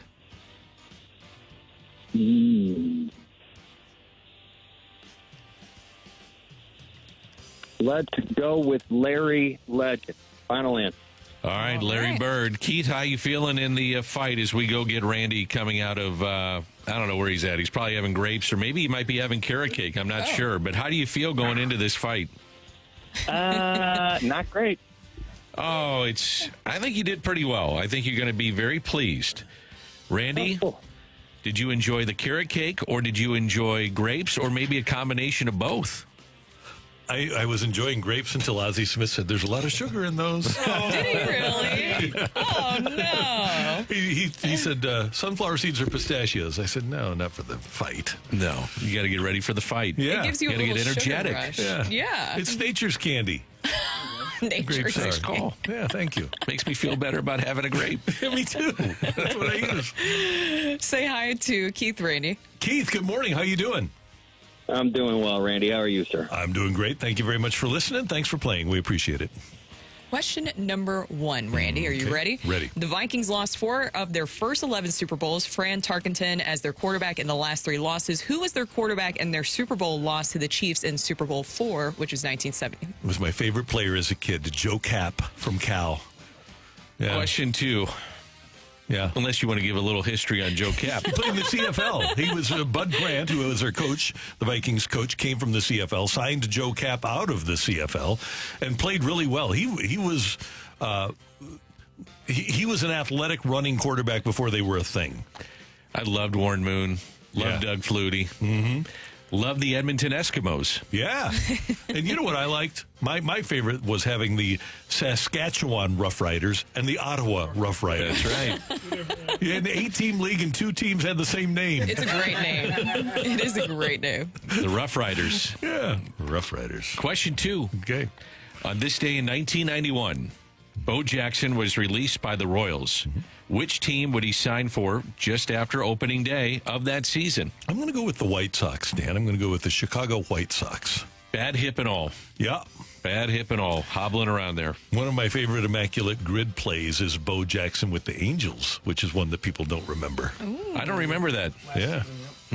Yeah. Final year, I guess. Yeah. Yeah, okay. Yeah, I was at the All-Star game where he hit the home run when Reagan was doing the play-by-play. Yes. And I was obviously in the stands. Bob Gibson got me tickets. Bo says hello. Yeah, exactly. Yep. And Tony La Russa hit him leadoff, and he hits a long, monstrous home run. And then Wade Boggs, second hitter, also hit a home run. It was into the tarp of center field, the batter's eye. Yep. It was a bomb. Angel Stadium. It was a bomb. All the names that you just listed there. That is incredible. But I'm just saying, like, the history of the names that you just listed there. It's incredible, yeah. So, do you like my little name drop there? Yeah, Bob Gibson got me tickets. Yeah. Just casually. We're just going to scoot past that, huh? Not only did Bob Gibson give me tickets, but Lou Brock was sitting right behind me. Oh, my God. That's pretty good combo. That's pretty good. Wow. Pretty good. So Bob was probably working at that time on KMOX. You're probably producing some of those shows. I was, yeah. That's a big flex, Randy. Happy birthday. We'll go to question number 3 now. Happy birthday to Andy Reid. Reid spent 3 seasons as a position coach for the Mizzou Tigers. Which position did he coach? He was the Tigers' offensive line coach, and he had big hair. And when he was the Mizzou offensive line coach, he bought a place at the Ozarks that he never sold. Even when he was a coach of the Eagles, he would visit the Ozarks. I'm looking this up right now. Now, does he still have it? The place at the Ozarks? Yes. He maintained it throughout. Really? Yeah. Have you been a house guest? I have not. Okay. I have not. But Green Bay, Philly, KC. Pretty cool. Yeah. Are you ready for question 4? Ready. Who is the only person in NBA history to win MVP, Coach of the Year, and Executive of the Year? So you got the MVP, Coach, and Executive of the Year. I'm going to go with Jerry West. I don't think Riley ever won an MVP. Hold on. Hold your horses, Randy. I'm going to go with Larry Bird. I know he won an MVP. I know he was a great executive with the Pacers, and I know he was a great coach with the Pacers. I'm going to go with Larry Bird, final answer. All right, Rock, what do we got?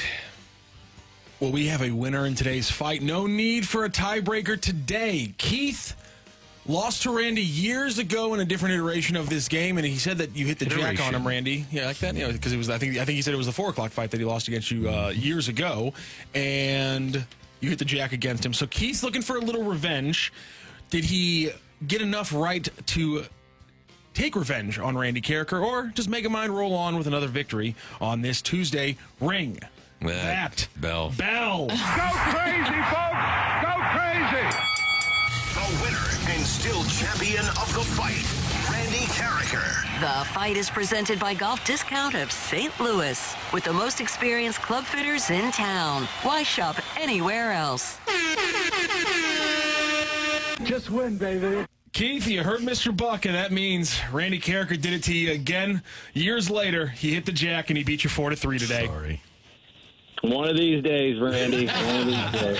And it was a close one. The last second change on number 4 avoided the tiebreaker because you did well, Keith. You got 3 out of 4. Let's go through the questions and answers. The Vikings lost 4 of the first 11 Super Bowls. Fran Tarkenton was their quarterback for the last 3 losses, but when they went to Super Bowl 4, he was off in New York with the Giants, and it was Joe Kapp who was quarterbacking the Minnesota Vikings. 1991, Bo Jackson released by the Royals. He would sign just a few weeks later with the Chicago White Sox, and as Randy correctly said, he finished his career with the California Angels. He played for 2 of the 3 teams that drafted him because there were 3 teams that were like, I'm taking a shot at this kid. Happy birthday to Andy Reid. He spent 3 seasons as an offensive line coach for the Missouri Tigers. And Larry Bird is the only person in NBA history to win MVP, Coach of the Year, and Executive of the Year. Jerry West did not win Coach of the Year in his time with the Lakers. He went to a Western Conference Finals and won a lot of games, but did not win a Coach of the Year.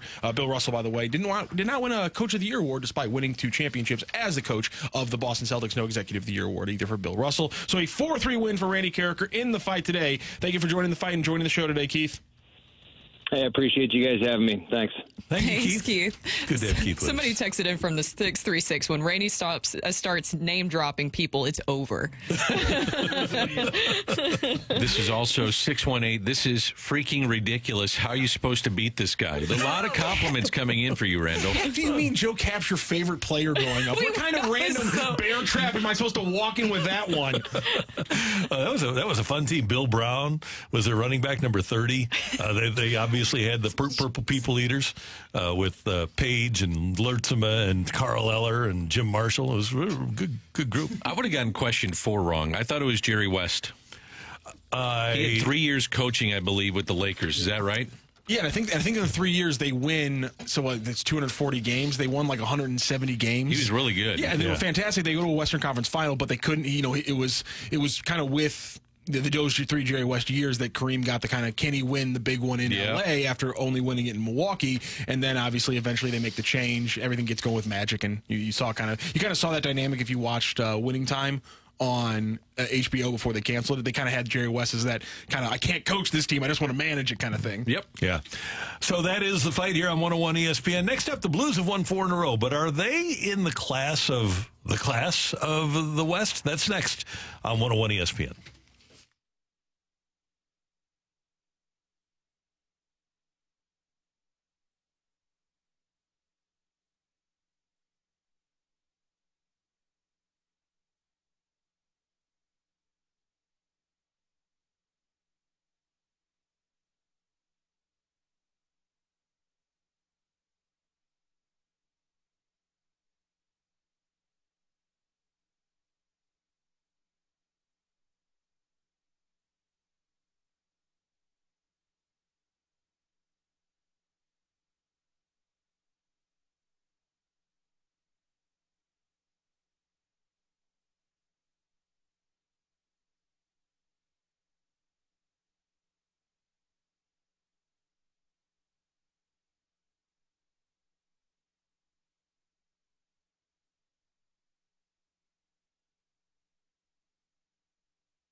It's Danny Mac. I want to tell you about Stewart's American Mortgage on this Tuesday morning. Now, if you're someone who is looking to purchase a home, refinance, or if you're looking to consolidate some of that ugly credit card debt, maybe you don't know exactly what direction to go in with any of these things. Well, let me make it easy for you. Call Stewie from Stewart's American Mortgage. He's going to help you every step of the way. If it is a new home that you're looking to purchase, he will get you to the closing table fast. How fast? Try 10 days, and he'll get you the best interest rate possible. He also has the bagel loan. You hear us talk about that all throughout the day here on 101 ESPN. It's the bagel loan that can help you out too. What is the bagel loan? If you borrowed $200,000 or more, there's no underwriting fees, no appraisal fees, no title fees, no lender fees, and no closing costs. Stewart, he is your guy. He makes it easy. Any questions on rates, the industry, the trends, give Stewart a call. Call him directly. This is his personal cell phone. Text him, call him. He'll pick up 314-324-4440. Again, the number 314-324-4440, or you can Google the bagel loan. NMLS number 226715.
On the Avalanche tonight, 6 o'clock pregame here on 101 ESPN, 7 o'clock face-off.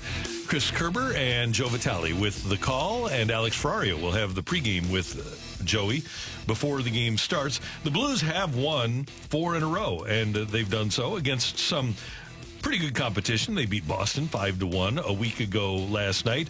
They've beaten the Kings 3-1. They took care of the Wild in a shootout on Saturday, and then the Ducks, it's not great competition, on Sunday night, right? You've had some good, but not so good. You don't want to give them credit for winning the back-to-backs? That's tough. I give credit where credit is due. When you win a game, the other team's getting paid to win too. So I give credit where credit is due. But now the Blues enter a stretch where they've got Colorado. They go on the road to Ottawa, they go on the road to Minnesota, and then they've got Vegas here and Calgary here and Vancouver here. So their hands are going to be full. And even though they've won 4 in a row, and I respect where they have come from, I don't know what to expect from this team. As we talked to Curbs yesterday, I don't know what to expect on a night-to-night basis from this team. I can't put them in the class from a talent standpoint or a performance standpoint as the top teams in the division or in the conference. Well, it's hard to, because we've seen them be consistently inconsistent all season long, and then you started to see it appear once again. It felt like once they made the change over to Drew Bannister, you thought, okay, maybe this group has some ability to play on a more consistent basis, but then you started to see some of that pop back up again here recently. And they have gone on this 4-game win streak, and so I want to give them all the credit in the world for that, because they do look like they are connecting better, because we kept hearing Drew Bannister and even the players mention that it was like there was a connectivity issue. Whatever's happening right now at this point, it's working. They look a lot more connected, but I don't know if it's too little too late. 8-14 at home, and they're one of the best home teams, or at least one of the very good home teams in the NHL. As John said, and I agree with him, with the emergence here of Kevin Hayes, that really helps. Toropchenko gives them something, and what I'm talking about here is depth outside of the top 2 lines, which has been shuffled by Drew Bannister at times. The power play has changed under Drew Bannister. You've got Binnington. You know, down the stretch, Binnington is going to have to steal you games. Yes. If you're going to win this thing, he's going to have to win tonight against Colorado and steal you you this game. Who the Avalanche have won 6 straight. You have Minnesota. You have Vegas. Those are huge games and swinging games when you look at what's happening with their schedule. But I look at it, and it shouldn't be all on his shoulders, but a lot of it is, and that's Jordan Binnington, because he can steal you some games. I wonder, and you're 100% right, but I wonder against teams that have built up their defense, Colorado, Vegas went out and made a big move. I wonder if the Blues have the ability to score enough, even if Binnington puts you in a position to steal a game and allows a couple against a really talented team. Can the Blues score more than a couple against those teams? I guess power play would have to be huge. I mean, that's where you look at it, where they had 3 power play goals over the weekend, but you're talking about 5-on-5, and at least in my opinion, that's what you're talking about. And they have not been a good 5-on-5 team. But shuffling these top lines has helped. Kevin Hayes' emergence helps. But is it enough? Probably not. They're an okay team. Are they elite? No. And that's what's, you're talking about. If you're elite, you win some of these games down the stretch. Don't you feel like, though, if they were able to make the playoffs, that you would still consider this maybe a successful season for the Blues, considering that you weren't, just based off, if you look at the full resume of the season and how inconsistent they've been, you'd say, wow, I wasn't expecting this result in the end. If they make the playoffs, I think it's a massive success. I do, too. I had their ceiling at, like, if they could make it to the second round, that's a hell of a year. If they just made the playoffs, I think it's a good year. But if they could get through a first round, and there's a lot of work to be done just to get to this point, but if they could make it through a first round, that's a really good year for this collection. I thought it was interesting that John Kelly said that people around the team are saying that Jimmy Snuggerud is ready. Now, the NCAA tournament starts in the last week of this month, and he could be knocked out in the first round with Minnesota. They're going to be an 8 or a 9 overall in the 16-team tournament, but they also could go until the end of the middle part of April. So you could have him for a month. You could have him for 2 weeks. If people around the team are saying he's ready, I don't care about wasting a year of his service time. If he can help this team this year, if he's better than one of the 12 forwards that they're putting out there and they play him, I'm going for it. I would want to have him here. Would you want to wait, though, to see this little gauntlet that they've got with Vegas and Minnesota and Colorado? And if you get beat in those games, I don't know if it's really worth doing it. No, I got to be in the hunt. I have to be in the wild card hunt. Yep, I absolutely. agree with you. Yeah, you have to be in the wild card hunt as well. But I think with Jimmy Snuggerud, I'm excited to see what he looks like, because with the way that this offseason is going to go, don't you think that he's gone from the organization. No, not Bannister. I'm thinking of Doug Armstrong. Army, he has a lot of decisions that he has to make about what this group looks like moving forward. I would imagine in the next week, I think I mean, we've been saying that, though, for 3 months. About, is this team in the playoff hunt? What are they going to do? And, when you get close to the trade deadline, they stood pat. But you've been trying to figure this out for the entire season. And here's the thing. Colorado, it'd be an upset. We can all agree. Colorado's, they're tied for the division lead, and they're 1 point away from the overall lead. They are not going to let up tonight. Colorado's going to be playing hard. Then you have at Ottawa, and you never know when you go on the road. Then you're at Minnesota, and you beat Minnesota at home in a shootout in the last time you played them. Then now you go to Minnesota. And then you get Vegas here. And Vegas and that might be when Hurdle comes back for them. So maybe these next 4 games, if you go 3-1, you feel like you have a shot. But if you go 1-3, you're probably done.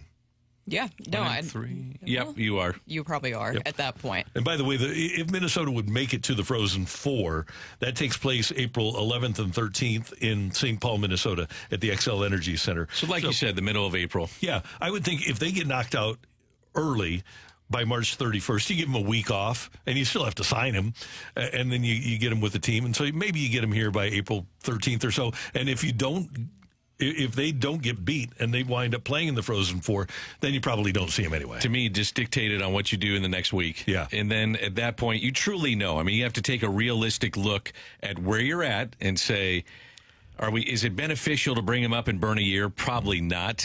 But you've said this, Randy, and I agree with you. I mean, he's not going anywhere. So if you're in the hunt to potentially make the playoffs and this guy gives you a shot, I think you got to activate him and say, let's go for it. Yeah. I'm also intrigued, by the way, by Dvorsky, because he's 5th in the OHL in scoring. You like it the way I did the Canadian OHL? OHL? Yes, I did. But he's got more than 40 goals. He's got 81 points. He's had a really good year, too. It He's doesn't only seem, 18. yeah, just based off the conversation we had with Jeremy Rutherford last week, it doesn't seem like they think that he is ready just yet. And they maybe would want another year. Isn't that what they said, Dan? Yeah, he said that. And then he also said about Snuggerud, if he said, basically, are you not waste, but do you want to take that chance with just one game up and then all of a sudden burn that 1 year? So who knows? But if you're going to have a guy and you know that he's going to be a centerpiece player, and the Blues seem to think that. Yeah. Why not give him a little seasoning, you think, down the stretch, whether you're in it or not? Especially if I think, though, if you're out of it, you don't bring him up. No, but if he could play playoff hockey, how valuable would that be? Huge. Yeah, for a guy in his first year. Remember when they brought up Cujo? Yes. And they signed him out of Wisconsin and got him in and got him into the dressing room at least. Made a difference. And their lack of scoring, this would help it a lot. Yep. That's Dan. That's Brooke. I'm Randy. Coming up, we've got our Rush Hour Reset here on 101 ESPN.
St. Louis City SC is back home on Saturday night, and if you get a debit card from my friends at Together Credit Union, you get so many advantages when you go to a St. Louis City SC game. 10% off all food and beverage purchases at games, 10% off all retail items and City Goods and the City Pavilion, and priority access to purchase tickets and access to get in the game easily with the Together Credit Union gate. And not only that, but Together Credit Union has a great deal for you right now. You can get a safe and reliable way to increase your hard-earned money. Certificates of deposit are a great investment for new and experienced investors because the return on your investment is fixed and guaranteed. And right now, Together Credit Union is offering two fantastic CD promotions. Your first CD rate option, an 11-month CD term with a 5.40 annual percentage yield. The second, a 19-month CD term with a 5.00 annual percentage yield. Both options require a minimum balance of $1,000. All you need to do is go to your nearest Together Credit Union branch or visit togethercu.org today to learn more. And don't forget to pick up that debit card so that you can enhance your experience at City SC games. Early withdrawal penalties apply and may reduce earnings on the account. Rate offers are accurate as of January 18th, respectively. Rates are subject to change without notice. Other rates and terms available. Membership eligibility required. Federally insured by the NUCA.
Good to have you with us on the opening drive where it's 9:03. Time check brought to you by Clarkson Jewelers, an officially licensed Rolex jeweler. Are you okay, Randy? I'm good, yeah. You're There's just good? some things better unsaid. Yeah, there are. Yeah. On the air and then off the air.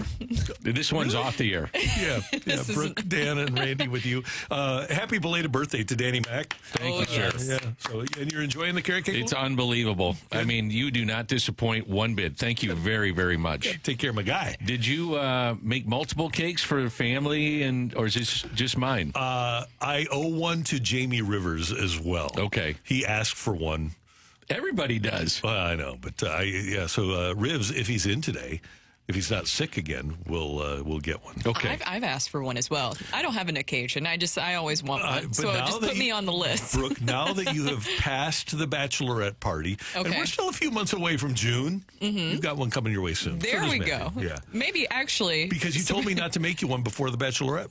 Oh, you're right. You did. Because I was trying to stay in shape. Yeah. Now, here's maybe a surprise. You want to do our wedding cake, Randy? How about that? I just was going to ask that. I would be happy to. I would be honored. It's just a Randy cake maybe special. Not the, but a. Oh. Because I'll make one that you don't have to share with everybody. It's our secret one that we hide away. Because yeah. David loves your carrot cake. Okay. Which everybody does. That will happen. It's amazing. Seriously, Glad you amazing. enjoy it. Thanks to our friends at Traeger Grills. So the Cardinals are in action today. Split squads. They take on the Mets and the Nationals?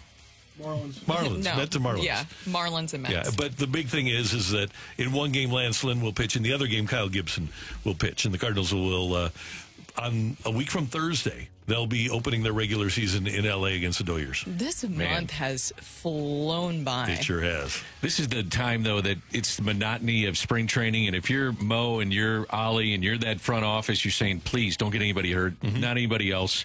Get our pitchers, get their work in, and then move towards the regular season and just hope nothing happens.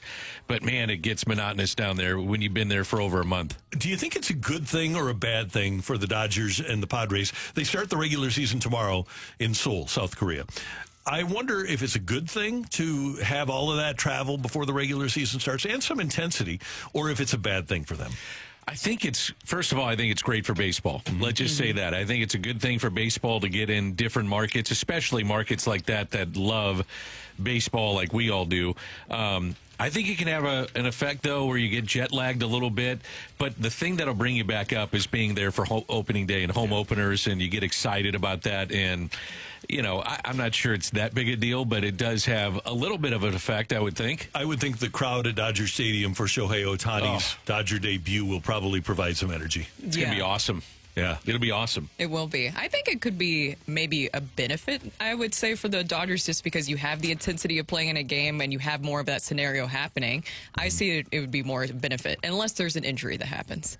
I'm interested to see what happens with Mike Shildt in San Diego, too. I am, too. It's one of the great storylines here locally. Yeah. I don't know if it's getting the national attention just because, you know, he's not a huge name, but the way that things ended here in St. Louis, it's certainly something I think that our fans in St. Louis will be paying attention to. And people in the baseball world, the baseball media, they're really intrigued by it because everybody agrees that he's a good manager. Oh, yeah. And they're... for the last couple of years, they've been saying what a mistake the Cardinals made, not in hiring Ollie, but in getting rid of Mike Shildt. Now he gets that opportunity with a team that still has Tatis, still has Machado, still has Ha-Seong Kim, has Xander Bogaerts. Now they've got a big three starting group.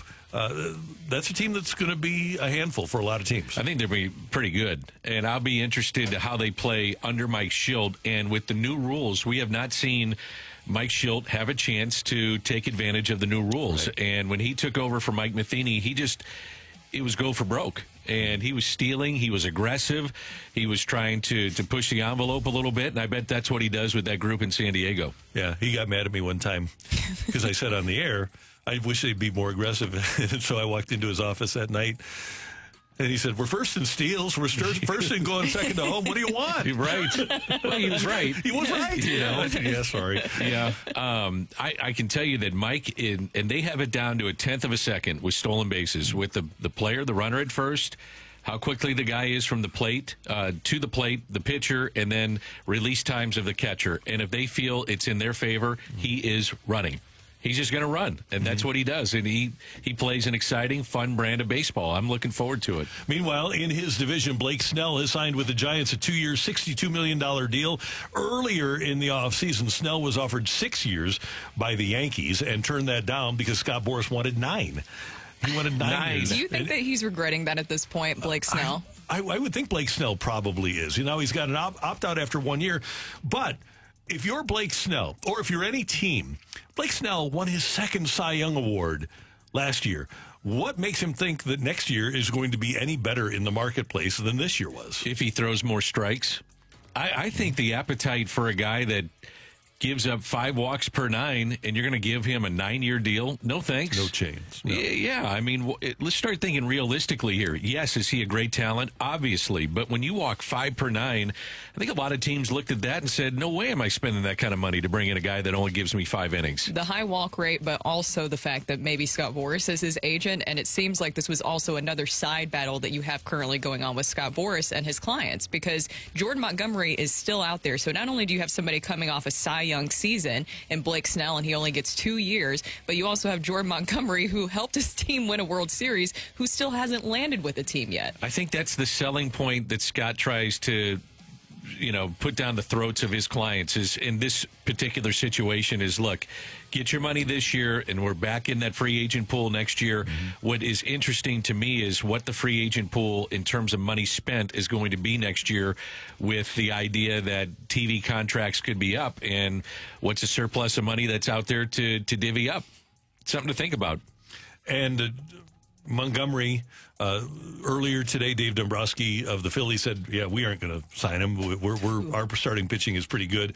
Chicago is rumored to be interested in the Cubs, but they haven't done much this offseason to lead one to believe that they're going to go out and sign a free agent. Boston had the opportunity to sign Jordan Montgomery, and they haven't gone for it yet. Now, maybe we have a better idea of what his market value is because of what Snell got. But if I'm the Cardinals, I've got to at least check in with Kick Boras. The tires a little bit. And say, would he like to come back here for 2? And I don't know if you go 58 or 2 and 54, whatever it might be, but offer the 2-year deal with a one opt-out. I don't think they have that appetite to do it. I don't think so either. I don't either, but I'd at least kick the tires. And I'm sure, though, the Cardinals are saying, we're set with our rotation, too, whether you like it or not. But you know what? Steven Matz is in the rotation, and whether you like it or not, he's going to be there. And I'm sure Scott Boras is telling his client, wait for more injuries. There's going to be injuries that pop up, and then your market is going to jump up because somebody needs starting pitching. I'm sure that's the bill of goods he's selling one of his clients. And Jordan Montgomery's the last guy out there, right? Unless you want Michael Lorenzen. I don't think he's signed anywhere. No, he is not. The only quote-unquote premier guy left, because Cease has been traded and because Snell has signed, is Jordan Montgomery. Yep, he's the guy. If I was the Cardinals, I would look into it. I think that they should, but I think, to your point, Dan, they've already made it really clear that they are comfortable with Zach Thompson and Matthew Liberatore in that competition in the starting rotation. Yeah, I agree 100%. And there's going to be other teams that say, we've got our 5. We sorry, but you're on the outside looking in. And here's the other thing. To me, it's a limited number of teams that will dip their toes into the water with a guy that is going to get a 2-year deal. Let's just assume that would be it. And who knows? He might get a 5-year deal. Who knows? But there's big market teams that can do it. And like the Phillies have said, we're happy with what we got. He didn't go to Boston. Right now, he's not with the Yankees. Now, he would make a lot of sense to go to New York. But my point is that there's a limited amount of teams in that pool that are saying, we'll swim with you and we'll pay you that kind of money. One other team, by the way, watch out for Houston, because they were talking to Snell, and they've got some starting pitching injuries. Maybe the Astros decide, you know what, Jordan Montgomery would be our guy. Why not? Keep him away from Texas. Yeah. Take him from Texas. But don't you agree? It's got to be big market teams. Oh, totally. That are going to be doing this. And a lot of them are already set. Yeah. That is our Rush Hour Reset here on 101 ESPN. Coming up, if Victor Scott makes the Cardinals, could he be a spark plug that turns them from a 71-win team into a 91-win team? That's next on 101 ESPN.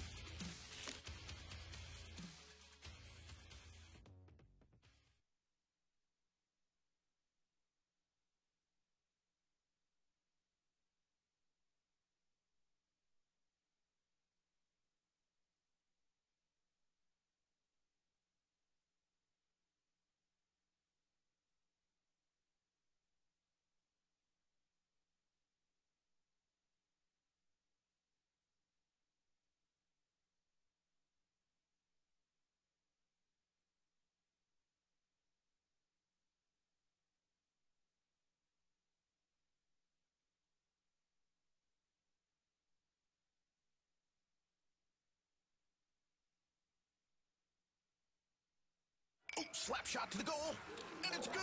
You want some ranch for your wings? Just ask. And really, with the air horn. Buffalo Wild Wings is officially making lunchtime saucy again with unbeatable specials. Turn up your weekday lunch at B-Dubs starting at just $11. Wings, tenders, burgers, and more. All served with fries and a Pepsi drink. Available Monday through Friday from 11 a.m. to 2 p.m. Price and participation may vary. Buffalo Wild Wings, official member of This Bar Bleeds Blue. Presented by Bud Light.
If you want a delicious, well-prepared lunch today, I want you to head over to the Fenton Barn Grill and enjoy their Tuesday special.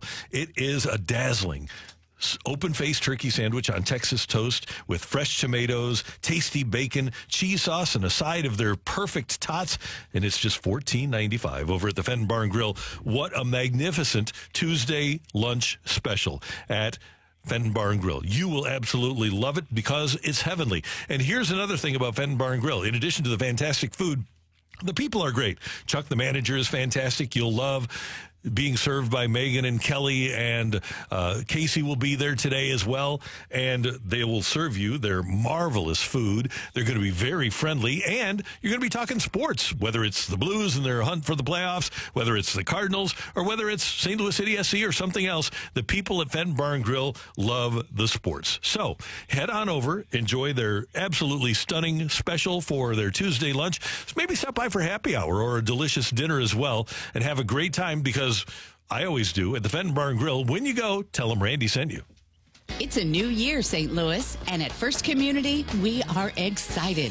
We have new branch locations for continued service with no appointments necessary, new digital solutions for an even better banking experience, new partnerships within the communities where you live, and lastly, a celebration of 90 years in business. If there's one thing we've learned in 90 years, it's the little things that matter. And this year, we're going to show you why. Only at First Community.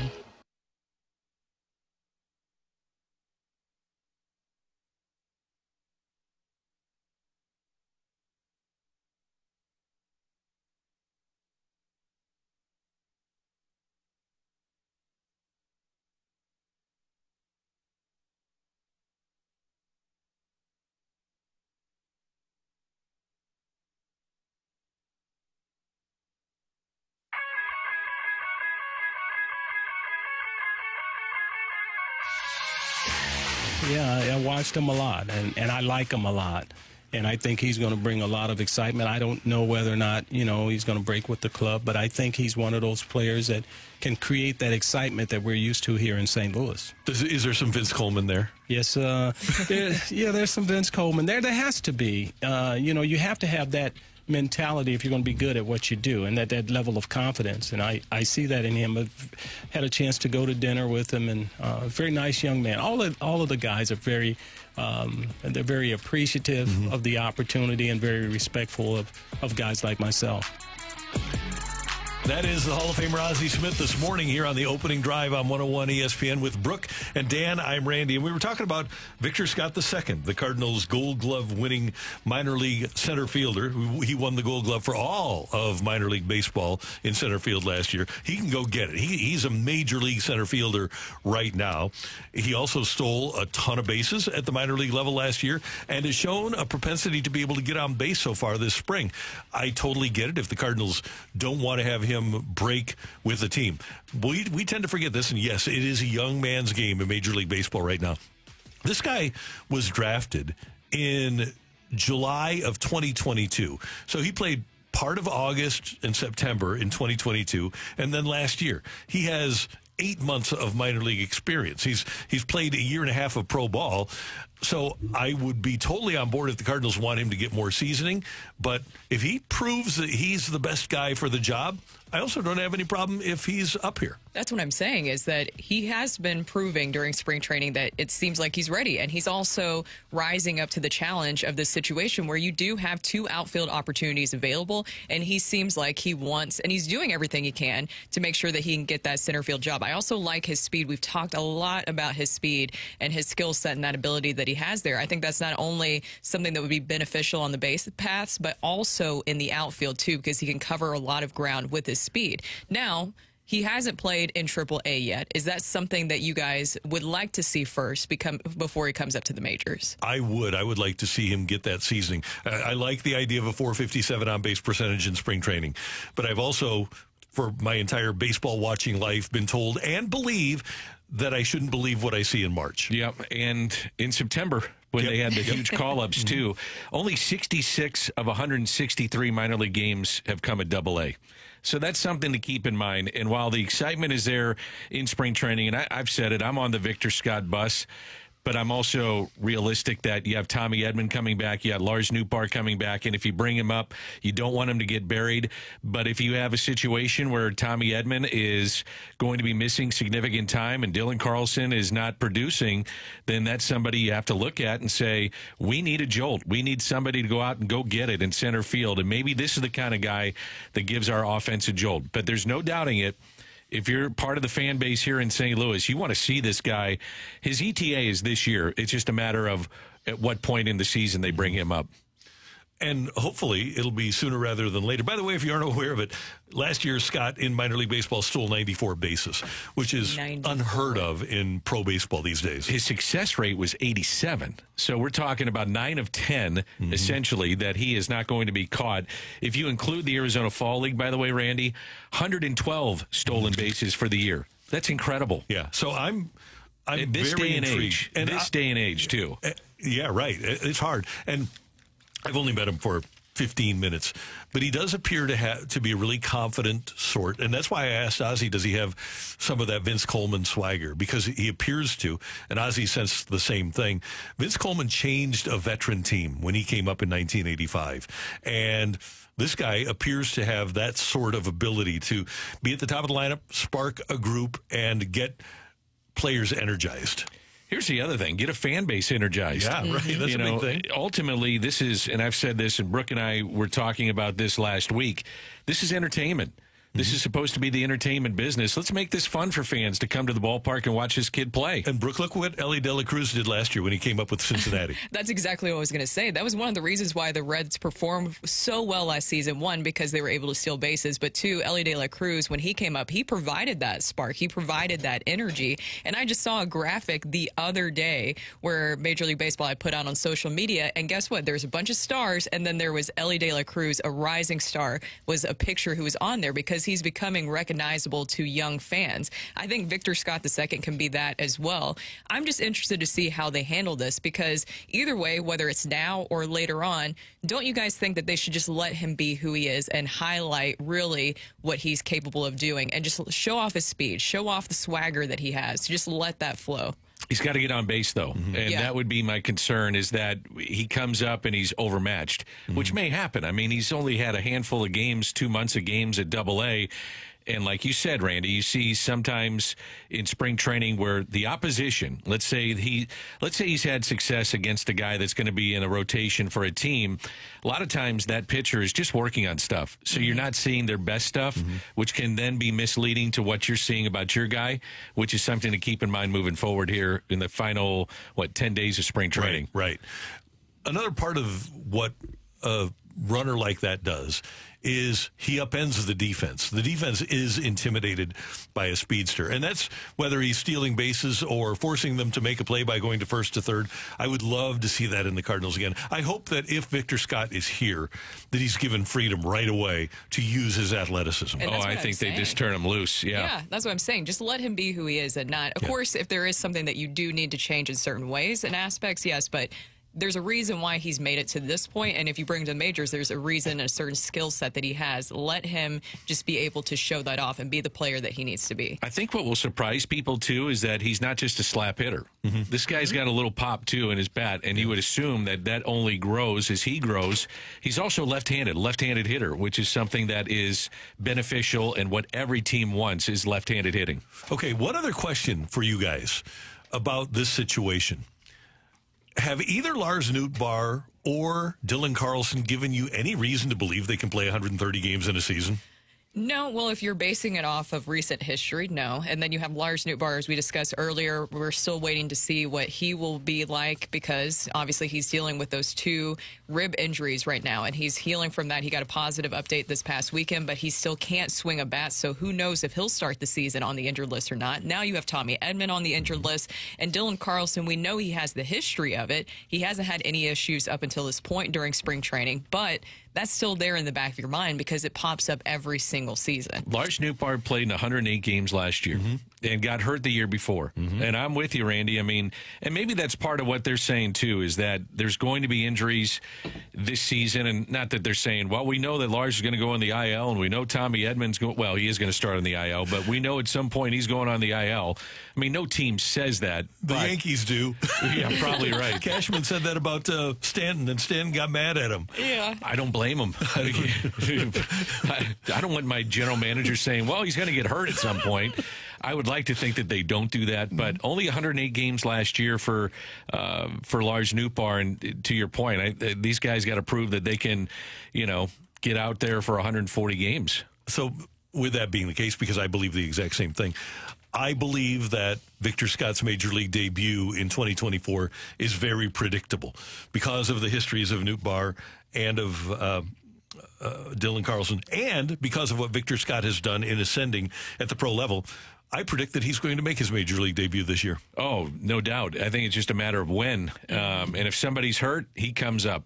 I don't think there's any doubt. Even if he's struggling a bit in the minor leagues, just bring him up, see what he can do. By the way, Ollie Marmol has not named who will be the center fielder yet for opening day, so maybe there is still that internal competition going on. Sometimes you just dangle that carrot out there for the entire spring and let Victor Scott go and just say, we haven't made a decision yet, so keep doing what you're doing, and maybe they have it in the back of their mind. They already know what direction they're going to go, and if there's injuries towards the end of spring, he's the guy.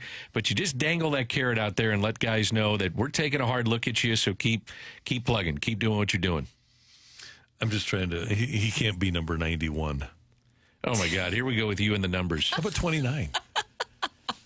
I don't know if you want to give him a Cardinals Hall of Famers number, which is Vince Coleman. Yeah, Vince Coleman, yeah. So that's maybe true. You stay away from that. Do we have an 8? Would 8 be a good number for him? Wasn't Gary Gaetti number 8? He was. Schultz was number 8. I think Mark DeRosa may have been number 8. You and these numbers, though, you get very intrigued by it. I am. These are very important. Yeah. That nickname, Stan. Oh, yeah, I know about that. Okay. The nicknames. What is his nickname, Randy? Who's that? Victor Scott II. Vic? No, it's Victor Scott. That's what he goes by. Scotty? And until he finds out what the nickname is, then you just go Victor Scott II. The last players were 8 for the Cardinals: Mike Leake, Peter Borges, Ryan Jackson, Nick Punto, Troy Gloss. Okay, so 8. Not actually a who's who. It's a good number, right? Yeah. By the way, not exactly a who's who. Speaking of nicknames, maybe, not the best nickname, but one of the great nicknames of all time was Vince Coleman, Vincent Van Gogh. Vincent Van Gogh. Oh, yeah. He had the shredder really with Nick Punto. Yeah. He was shredding all the jerseys on walk-off wins. Oh, Schilt was 8 also. I thought I remembered that. Yeah. In honor of Cal Ripken. That's right. Grew up in the minor league system where his parents worked for the minor league system of the Baltimore Orioles and was there the night that Ripken set the all-time record in games played consecutive. And shined Ripken's shoes, right? Yes, he As did. a teenager? He snuck into the ballpark at Camden Yards, too, to make sure that he got that. And I believe, if memory serves correct, there's a foul ball in that game off the bat of Cal Ripken and landed at the feet of Mike Schilt. Wow. Yeah, Wow, that's cool. great. It's pretty cool. Yeah, from the 618, Scooter. Oh, there you go, Victor Scott Scooter. Great Scott. What about number 9? It's been quite a bit of time. Okay, we've got it retired for 2 people, so why not give it to a third? Okay. I mean, Pendleton Ward after Torrey. Why not? Just throw it on another player. Yeah. You are so into these numbers. I love numbers. You're not going to do 4, not going to do 5, not going to do 6. Nope. Not going to do 2, not going to do 1. What about 10? Do we have a 7 right now? How about 7? It was Kisner last year. I don't know if we have a 7. Holiday? Holiday was 7, yeah, but it's been used since. They aren't retiring it for Matt. No. The last number 10 was Ramon Caraballo before Tony. Caraballo. Yeah, you're not going to do 10. That's Tony. Yeah. Find ones that haven't had a Yeah, you got to find. You got to go down there. Yeah. You just got to take some time before you give that out again. Okay. Are you okay with giving out 12 with Jordan Hicks all over again? No, Paulie D. Give him 12. I'm over Jordan Hicks already. Give him 12. Okay. All right. 12 is a good number. Well, that was quick. Yeah, Scotty or Scooter. So there you have Scotty or Scooter. Scotty or Terrible. Terrible. Yeah, it is. It is. Coming up here on 101 ESPN, interesting quarterback changes for the Pittsburgh Steelers, and St. Louis City SC has been drawing on the road. Is this acceptable? Is this what we should expect or want? That's next on 101 ESPN.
Hey everyone, it's Brooke here for Universal Windows Direct. As you know, the weather has been up and down here recently. It's warm outside one day and then really cold the next. Like this morning when I went outside, it was super cold, and now it's bright and sunny outside. It's really hard to figure out with all the different temperature changes, but where you shouldn't feel that change in the temperature is inside your home. And you may be wondering here, what can I do about this? Well, you should go call my guys over at Universal Windows Direct to avoid the cold and all of the weird weather changes. Their windows feature Super Spacer technology, which helps keeps the edge of the glass warmer, holds the window seal longer, and makes the windows last up to 5 times longer than other Windows systems. So your windows from Universal Windows, they perform better and they last longer. Call Universal Windows Direct today at 314-334-2522 for your free in-home estimate. And for every 2 windows you buy, you get 2 for free. So buy 2, get 2. Buy 4, get 4. There's really no limit to what you can do here. Plus, they'll upgrade your new windows to triple pane glass for free,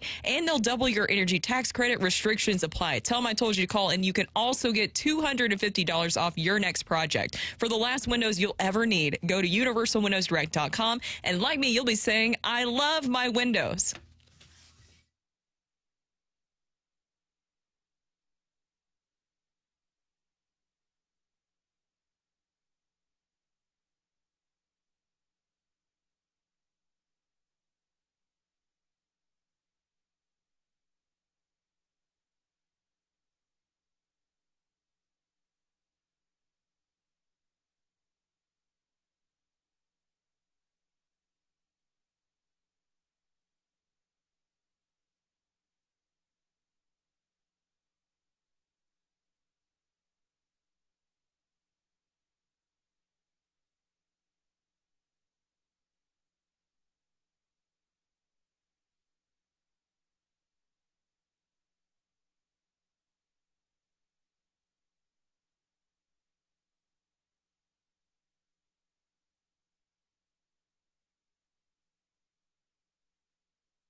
This is your SportsCenter update driven by Johnny Londoff Chevrolet and Johnny Londoff Autoplex. The Cardinals are in action twice today with a split squad game. First game is going to be 12:05 first pitch, facing off against the Marlins, and then a 5:10 first pitch for the second game, facing off against the Mets. The Blues also back in action, continuing on with their home run here at Enterprise. They face off against the Avalanche. It's a 7 p.m. puck drop. You can catch the pregame show right here on 101 ESPN starting at 6 p.m. If you want to hear more Blues talk, you can go to the Dobbs Tire and Auto Centers podcast as Randy, Danny, and Brooke talked over with John Kelly. Also on the Dobbs Tire and Auto Centers podcast, 20 minutes talking Cardinals baseball with Ozzie Smith. That is your SportsCenter update driven by Johnny Londoff. Find new roads and shop 24/7 at londoff.com and londoffautoplex.com.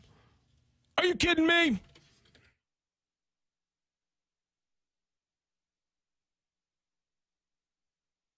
Oh, 1, 2, 3, 4.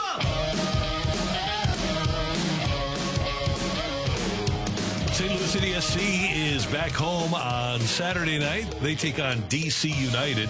At the moment, St. Louis City SC is sitting with 6 points, and they're 4 points out of the lead in the Western Conference, Minnesota leading the way. But City SC is only a point out of second place. So there is a lot of time to go and a really jumbled race for the second spot. At the moment, really the first spot in the MLS's Western Conference. The City SC has 1 win, 3 draws, and no losses. So that's one good thing. But they came up with a draw in a match I would say they probably should have won on Saturday night. Would you guys agree that that was a game that was there for the taking, and LAFC scores in extra time? Yeah, I mean, it's a little disappointing. I mean, LA's a very different team than they were last year. They struggled a lot last year. They added a lot of new players. I mean, even the guy who takes down Sam at the end of the game and gets a red card, Caceres, has been an international across Uruguay and Italy. He played for Juventus, is one of the biggest clubs in the world. So they added a lot of talent this offseason. So I think when you look at the score line, when you freeze it at 90 and you're up 3-2, you obviously say, I think you should have walked away with 3. But at the same time, I mean, they were all over you. They probably could have had 5-6 goals if Roman Berkey isn't your goaltender. So I'm pretty happy with a draw in that game, while I don't know if City necessarily would be, because, again, you should be able to beat a team like the Galaxy who's just cobbling together a lot of talent for the first time just, 4 games into the season. They shouldn't be hitting their stride yet. Berkey, I believe that was one of his best games. Matches, excuse me. One of his best matches that I've seen here recently. But I'm also curious, too, your thoughts, Rock, on Leuven. I know that he's experienced an injury recently. Has that been part of things shifting for City SC? I mean, not having him in that game and still scoring 3 goals, I actually argue is a pretty big positive for the offense, because the offense just seemed just destitute without him. And so to get 3 goals when he's not in the game, I'll take that if I'm City. Going forward, I'm not, you have to ask yourself, did ball control and did you lack, certain amounts of possession because Leuven wasn't in that game? That gave them a lot more opportunities. That's a lot. That's up there. But I think getting 3 goals when he's not in the game, you'll take that every time. Now, let's take a deep dive into the table, shall we? Ooh, yeah. St. Louis City SC. We Bills fans? Bills fans. Yeah, we're taking a take a deep dive into the table. That's good. I like that. No, this is Randy's face. I thought it was. I was thinking, okay. If you were in like a cartoon, there'd be question marks popping. Which football team is the Bills? I had a blank stare. Yeah, you did. I had no idea what was going on. I think Danny's just like, I hate that we call. I think Danny's out on calling it a table. This the standings. Oh, I prefer the standings. I had no idea. It was like yesterday. I sent Randy a text because City tweeted out that Kyle Hebert had his 100th appearance, and I go, and they also in soccer they call appearances caps. So he had his 100th cap, and I was like, Randy, what do you think about calling appearances caps? Well, apparently there have been times in like St. Louis where you could have 100 caps and not get arrested. Oh, Randy has said you can call it games, you can call it jerseys, you can call it standings, whatever it is to relate to the common sports fan out there. Okay. Well, anyway, St. Louis City SC is 0-0-2, 2 draws on foreign pitches. And if they do that every match on the road, I'm fine with that. If I don't lose, if I get a point out of every road match, or if I average a point on every road pitch, every foreign pitch, I'm good with that. Are you say foreign?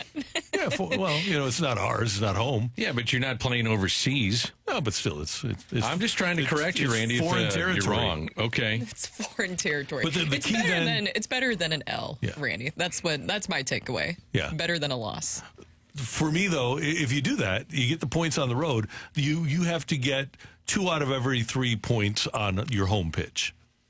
If you do that, play 667 soccer, football on your home pitch, and then 500 on the road, you're going to win. You're fine. Matthew, do you agree with this philosophy? Yeah, and I'm obviously they had some success last year winning the Western Conference, so I'm breaking down in the comparison of last year when that's essentially what they did. They actually were a little bit better away last year than I think you would expect. They got 21 points out of 17 away games last year and 35 points out of 17 home games. So that's a pretty reasonable split when you look at it that way. That's not as high of the home percentage that you were wanting. What was the home percentage you said? I said 2 out of 3, so that'd be 34, right? Yeah, oh yeah, you're right. Sorry, it would have been 34 out of 51 points. So yeah, they took exactly 2 out of 3 at home and a little bit more than a point away per game and that's how they won the West. So that's the formula that gets you probably a top 3 finish almost every year if you stick to it. So we can accept that. Let's move to other football. I do have another question. Yes, though. sir. Very quickly, Matthew, there's a home game this weekend, correct? Yeah. And is it sold out? That's a good question. I mean, I'm guessing that it's pretty damn close if it's not already sold out, because usually it's the secondary market that you're buying from at this point. Because I think most people just take for granted and they think, well, it's sold out. I can't get a ticket. I want to make sure we promote it to get out there and get it sold out. Absolutely. We want to have that be a torturous pitch for the opposition. You got it, Randall. You got it. Now go to NFL notes. Yes, the Pittsburgh Steelers have changed up their quarterback room a little bit. Out Kenny Pickett and Mason Rudolph, in Russell Wilson and Justin Fields. I am on record as saying that if I were the Bears, I would not have stayed with Justin Fields because he's not a guy that I think elevates those around him. But the Steelers have shown us in the last couple of years that they can go to the playoffs without a quarterback that doesn't elevate those around him. As a matter of fact, with bad quarterback play, I think Justin Fields is the ideal Steeler quarterback. And he has a great opportunity to learn here for a while under Russell Wilson. And when he steps in, now, I don't look at him as a franchise quarterback, Justin Fields, but I think he's a perfect Steeler quarterback because that's not what they need. It makes sense. I like what the Steelers have done here. One, you bring in Russell Wilson with they really didn't have to spend that much money to be able to get him in there. But with Russell Wilson, too, I think you're getting a more humbled version of him after everything that happened with the Broncos situation. And now you have Justin Fields coming in. And by the way, you have Mike Tomlin coaching them. So I think this is a perfect situation for the Steelers of what they have going on there. I think it's an improved quarterback room. And Arthur Smith is a guy. He got Ryan Tannehill to be the leading passer in the league one year. So he's the offensive coordinator in Pittsburgh now. I really think that that's another thing that benefits both Fields and Wilson, if Russell will listen, is that they have an offensive coordinator who's capable of squeezing the most out of their talents. Yes, Arthur Smith does have the capability of doing that. But going back to Russell Wilson, don't you guys think that this will be a more humbled Russell Wilson because of everything that happened with the Broncos? Any Russell Wilson that's different has to be more humble. Right? Yeah, but I think he probably has worked past. All these guys wanted to coach their teams. It was Manning, it was Brady, it was Rodgers, it was Wilson. Well, Wilson found out what it was like to coach the team, and he couldn't do it. So, yeah, he's got to be humbled a little bit because what happened with Brady? He won a Super Bowl. What happened with Manning? He won a Super Bowl. Russell wound up being just a guy, and whenever a team is willing to eat $85 million to get rid of you, that has to be a humbling experience. It is. I think that he obviously came from that Seahawks and Pete Carroll situation where he was allowed to do a little bit more, and then he thought he could do maybe the same with the Broncos, and it definitely wasn't the case. Now you go into the situation with the Steelers where he definitely wants to prove or disprove everything that happened with the Broncos. I think it's a perfect storm. Same thing, Justin Fields is coming in with that same hunger for competition. And if those guys can just run play action, and Russell, one thing that he does really well is run play action. He's got a great fake. Najee Harris running into the line and then throw it deep to George Pickens. You got something going there. So they'll be fine. They'll make the playoffs again with those two. I love Justin Fields. I'm in the minority. I think it's a good, he grew up idolizing Russell Wilson, so it seems to be like that quarterback room will be fun to be a part of. And it looks like Russell Wilson, by all accounts, seems like a good guy. And that he would take him under his wing and say, okay, here's what I'm looking at. This is how I train. This is what I do. And the wild card in this whole thing for me, and it's a safe bet, is Mike Tomlin. Mike Tomlin can flat out coach. Right. And you do have to keep Russell under control. He had 2 parking spots. Nobody needs 2 parking spots, but he had 2 parking spots in the players' lot in Seattle and Denver. They gave him his own office, which isn't outrageous, but they did. But he had his staff. He had his group of people there working with him. He had Nathaniel Hackett allowed him to have his own personal quarterback coach in the building. And I love it. Yeah, those are things that you can't allow to happen. No. I love it. Why not? If you're a franchise QB in Seattle, get what you want. Took us to a couple Super Bowls, whatever. That's why he's not in Seattle anymore. Probably not. Your own room. That I didn't know. Yeah, his own office, 2 parking spots. Yeah, his own staff there in the building. Crazy. They let him have it. So, like, whenever he would just go have meetings by himself in there? Or what? Like, what is the purpose of having his own No, room? he ran his business out of there. Russell Wilson Enterprises is like his businesses and charity. Wow. And, Okay. So it wasn't for football purposes at all. It was for non-football purposes. I was just imagining that he would just go to his own separate room, instead of the locker room. Well, he might have had meetings with his quarterback coach there. Would it really bother you, though? If he's putting up wins, who cares? No, it doesn't matter if he's winning. But the problem is when he starts not winning. That's the problem. Yep. So it always happens. Coming up, we've got rock and roll for you as we head down the stretch of this edition of the Opening Drive on 101 ESPN. Oh, by the way, we want you to do this today. We want you to get signed up to play in this year's Bracket Madness Pick'em Challenge. You can register to participate now at 101ESPN.com. It's free to enter, and this year's top score is going to take home a $250 Amazon gift card and a 101 ESPN prize pack. See the contest rules and get signed up to play in Bracket Madness now at 101ESPN.com. Brought to you by Bud Light and Twin Peaks.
Hey, I want you to know what's happening at Schnucks this weekend because it's incredible. Our friends at Schnucks know that we're all looking for ways to save more money, and that's why they're having another special big 3-day sale with red-hot deals. The Schnucks Deals and Steals 3-day sale this weekend only. When you go into Schnucks this Thursday, Friday, and Saturday, you're going to see big-time money off. Deals you won't believe and steals that'll make you think you're getting away with something, which means these aren't sales that you see every week. These are special sales with major money off items you love. Check some of these out. Seedless grapes. You guys know how much I love grapes. $1.99 a pound. How about pork loin, baby back ribs? Just $1.99 a pound this weekend, Thursday, Friday, and Saturday at Schnucks. There are so many ways to save money. You can earn 2% back with Schnucks Rewards. You can find hundreds of exclusive digital coupons in the app. And now you can turbocharge your savings with the Schnucks Deals and Steals 3-day sale at Schnucks this weekend. Make sure you take advantage of this week's huge savings.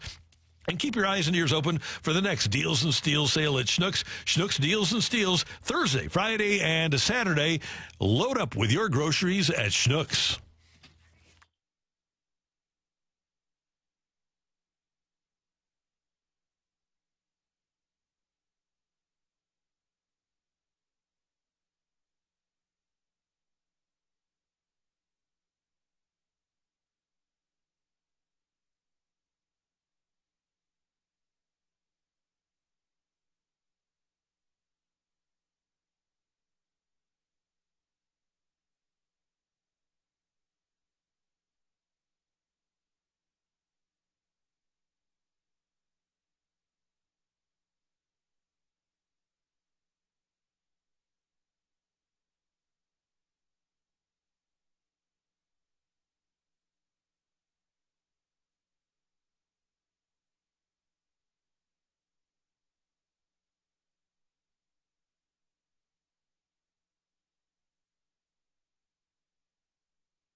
Let's rock.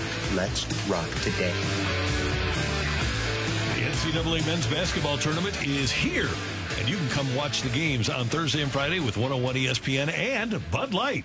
On Thursday, join BK and Ferrario live from 11 to 2 in the Fast Lane from 2 to 6, broadcasting live from Cyberg's in O'Fallon, Illinois.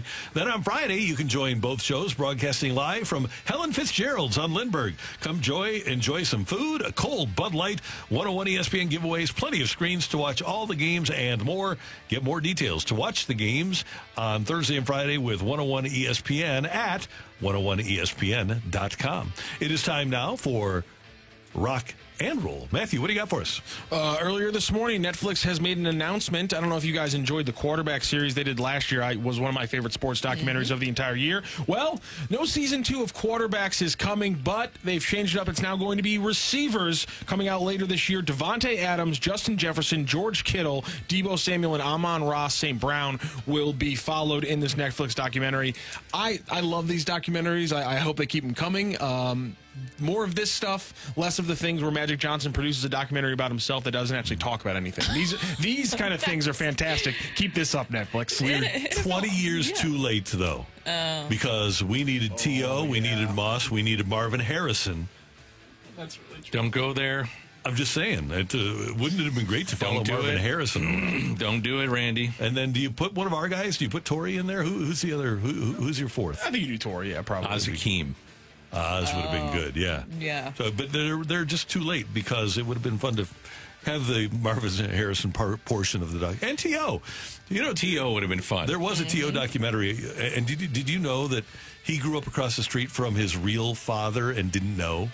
I did not know that. Yeah. Wait, are you serious? Yeah. Wow. How did I've never heard that story. Did his father know that? Yes. Okay, so that they kept it okay. That actually my top. Previous to you telling me that, do you know what the saddest story about Terrell Owens for me has always been? It's that he showed up to the University of Tennessee, and it was like, okay, hey, I'm here. And they were like, we've never heard of you. And it turns out that he had been offered a scholarship from Tennessee Chattanooga. And he had no idea. He showed up to Knoxville thinking he was going to play for the Volunteers. And can you think about just the absolute heartbreak in that moment if you're an 18-year-old Terrell Owens? He's a Mox legend. Don't knock it, though. It eventually worked out great. Not mocking. Who's the... breaks my heart. You're not mocking. Out of these wide receivers, who do you want to see? Out of all of these? I'm going Justin Jefferson. You said Kittle, right? Kittle's in there. I find Kittle a very fun personality, and I like the way that he plays, but also a fun personality. So I'm interested to see what he looks like. Justin Jefferson will be interesting because hopefully he's still in the contract negotiating mode. Exactly. That's why I liked him. It's a good story. Without his QB. Right. Without Kirk Cousins, new QB, trying to learn a system. I'd like to see that. For me, it's Amon-Ra St. Brown because of the family that he comes from and how interesting that has to be. His dad was a power lifter who changed his son's last names from Brown to St. Brown so that they would have a cooler name in the public when they became athletes. And then he gave them all really cool first names because I think his name is just James Brown. And he was like, my kids are not going to have some boring name like I did. They're going to have a name that they can make cool and they can highlight it and they can market it. Hence, Equiminius St. Brown and Amon-Ra St. Brown being two of his three sons. I think his third son is another one of those names kind of like that, St. Brown. So I want to see that because I feel like he's got to have some of that showmanship that his dad has. Living in America. What? Living in America. This is James Brown. Yeah. Now it's back. See, that was a deep cut, Randy, but, thanks for Dan here as our translator for Randy character. Yeah. Thank you. Also, by the way, here's the T.O. story. He had never met his father until he was 9 years old. When he finally got to meet his father, he found out that his dad had another family, and the craziest part was that his father lived right across the street from his mother's and his grandmother's house where he lived. It's kind of sad. It is. It is sad. And then have another family, too. So he met all of his half-brothers. 618. And I think he was attracted to his, half-sister. Randy, but no, we didn't need that part of the story. I think he was. We didn't need that part of the story. Just saying. What else you have in rock and roll? Yeah, weigh in. 618 is correcting me. John Brown is the name of the father in the Brown family, not James Brown. Darn it. My apologies. I knew it was something extremely basic. That kind of ruins the whole thing. Well, it ruins Randy's joke part of it. Well, no, because this guy was a wide receiver in the NFL. Now his sons are wide receivers. That works as well. It's still a great story. Either way, I love that the NFL gives this much access because I love shows like this. We talked about the quarterbacks last year. You have Hard Knocks. I would like to see more stuff like this for baseball, and I looked it up because we were discussing this, Dan, during the break. It is the Red Sox that are kind of doing a Hard Knocks style behind the scenes thing. I just hope that if you are doing that, make sure it is fully behind the scenes. Let's see all the nitty-gritty behind the scenes because I think that's what helps grow the game. I find all that stuff fascinating. I'd love to see what they tell Victor Scott at the end of spring training. Either you made the team or you don't, and this is what we want you to work on. Yes. That would be cool. You made this team because we saw that you can handle adversity. Until you have a 12-game hitting streak and then don't hit for 2. Well, because I was thinking of that video last year with Jordan Walker. Yeah. That was cool. Yeah.